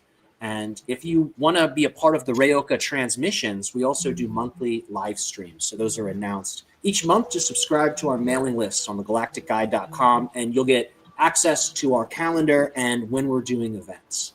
So I'd love to have you there. And I appreciate the promo, Sean, because that channel panel is right around the corner. And I'm thrilled to be able to collaborate. I know you just did an awesome event, too. You were in Vegas with some familiar faces, man. It looked like a banging time. Oh, yeah, it was fun. I loved it.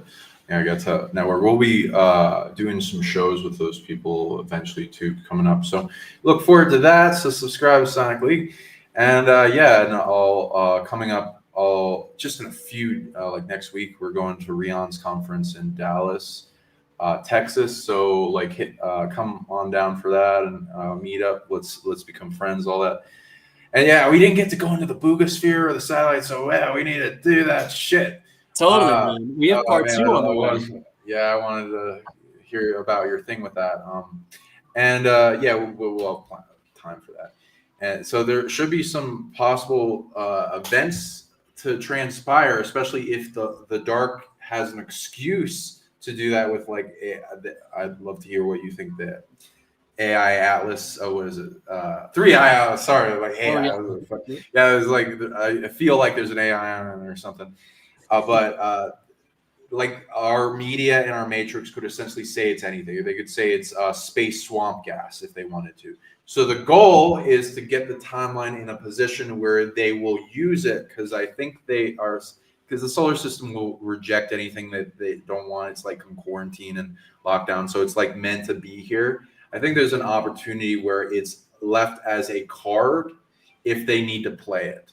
So the thing that they might like need to play it is if there's enough protests, revolutions, or arrests, indictments going on. So if we internally in the reflection internal external of arrest energy, which goes with the lymphatic system of the lymphocyte white blood cells to capture invaders, energy amplified in the solar plexus to expand in density, to then spread to the collective consciousness, amplifies, then they might use it as an excuse to amplify the speed of disclosure as a distraction card to get people away from looking at them and their dark shit and said, oh, aliens, look. And then, because they like putting it out there, and they pull the rug out because they want to keep reusing the card. But if they need a big enough distraction, then they have to put enough out there to where they can only pull it back so many times. And I think that's like a thing with it. I think there's a lot of camouflage around AI, 3i Atlas. So there's a lot of people tuning into different things. Completely understandable. And I want to hear them all. But there's definitely like an orchestration with it that allows for something to happen. Totally. I think of it as a benevolent Trojan horse. What I mean is it is sort of leading the way. And we could definitely get into it, but I think it's heralding in other civilizations.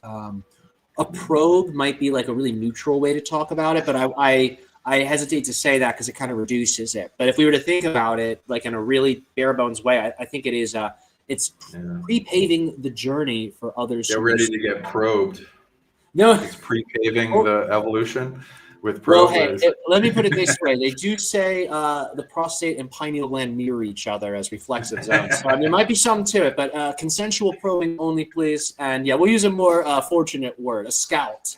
It is a scout versus a probe. But man, we'll show. There's one I have here. It's a comet.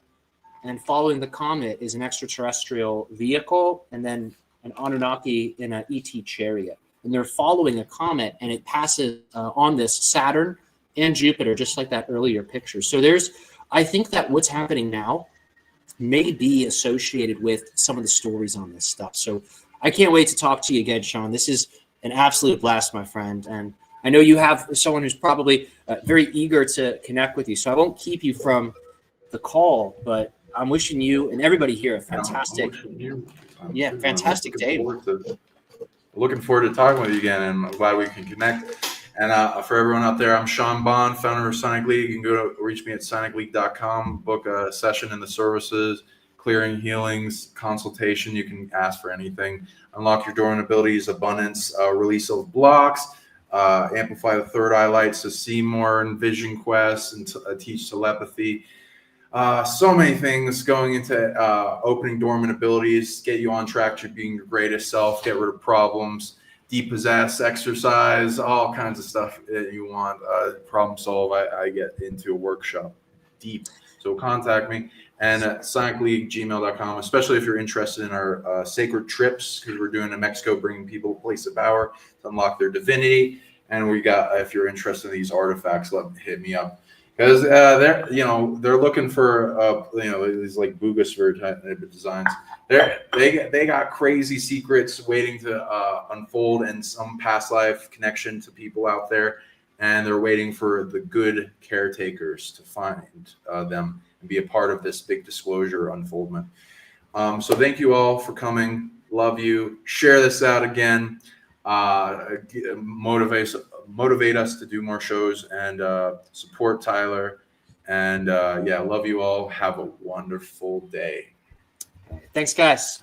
Love you all, and enjoy. We'll see you soon. See ya.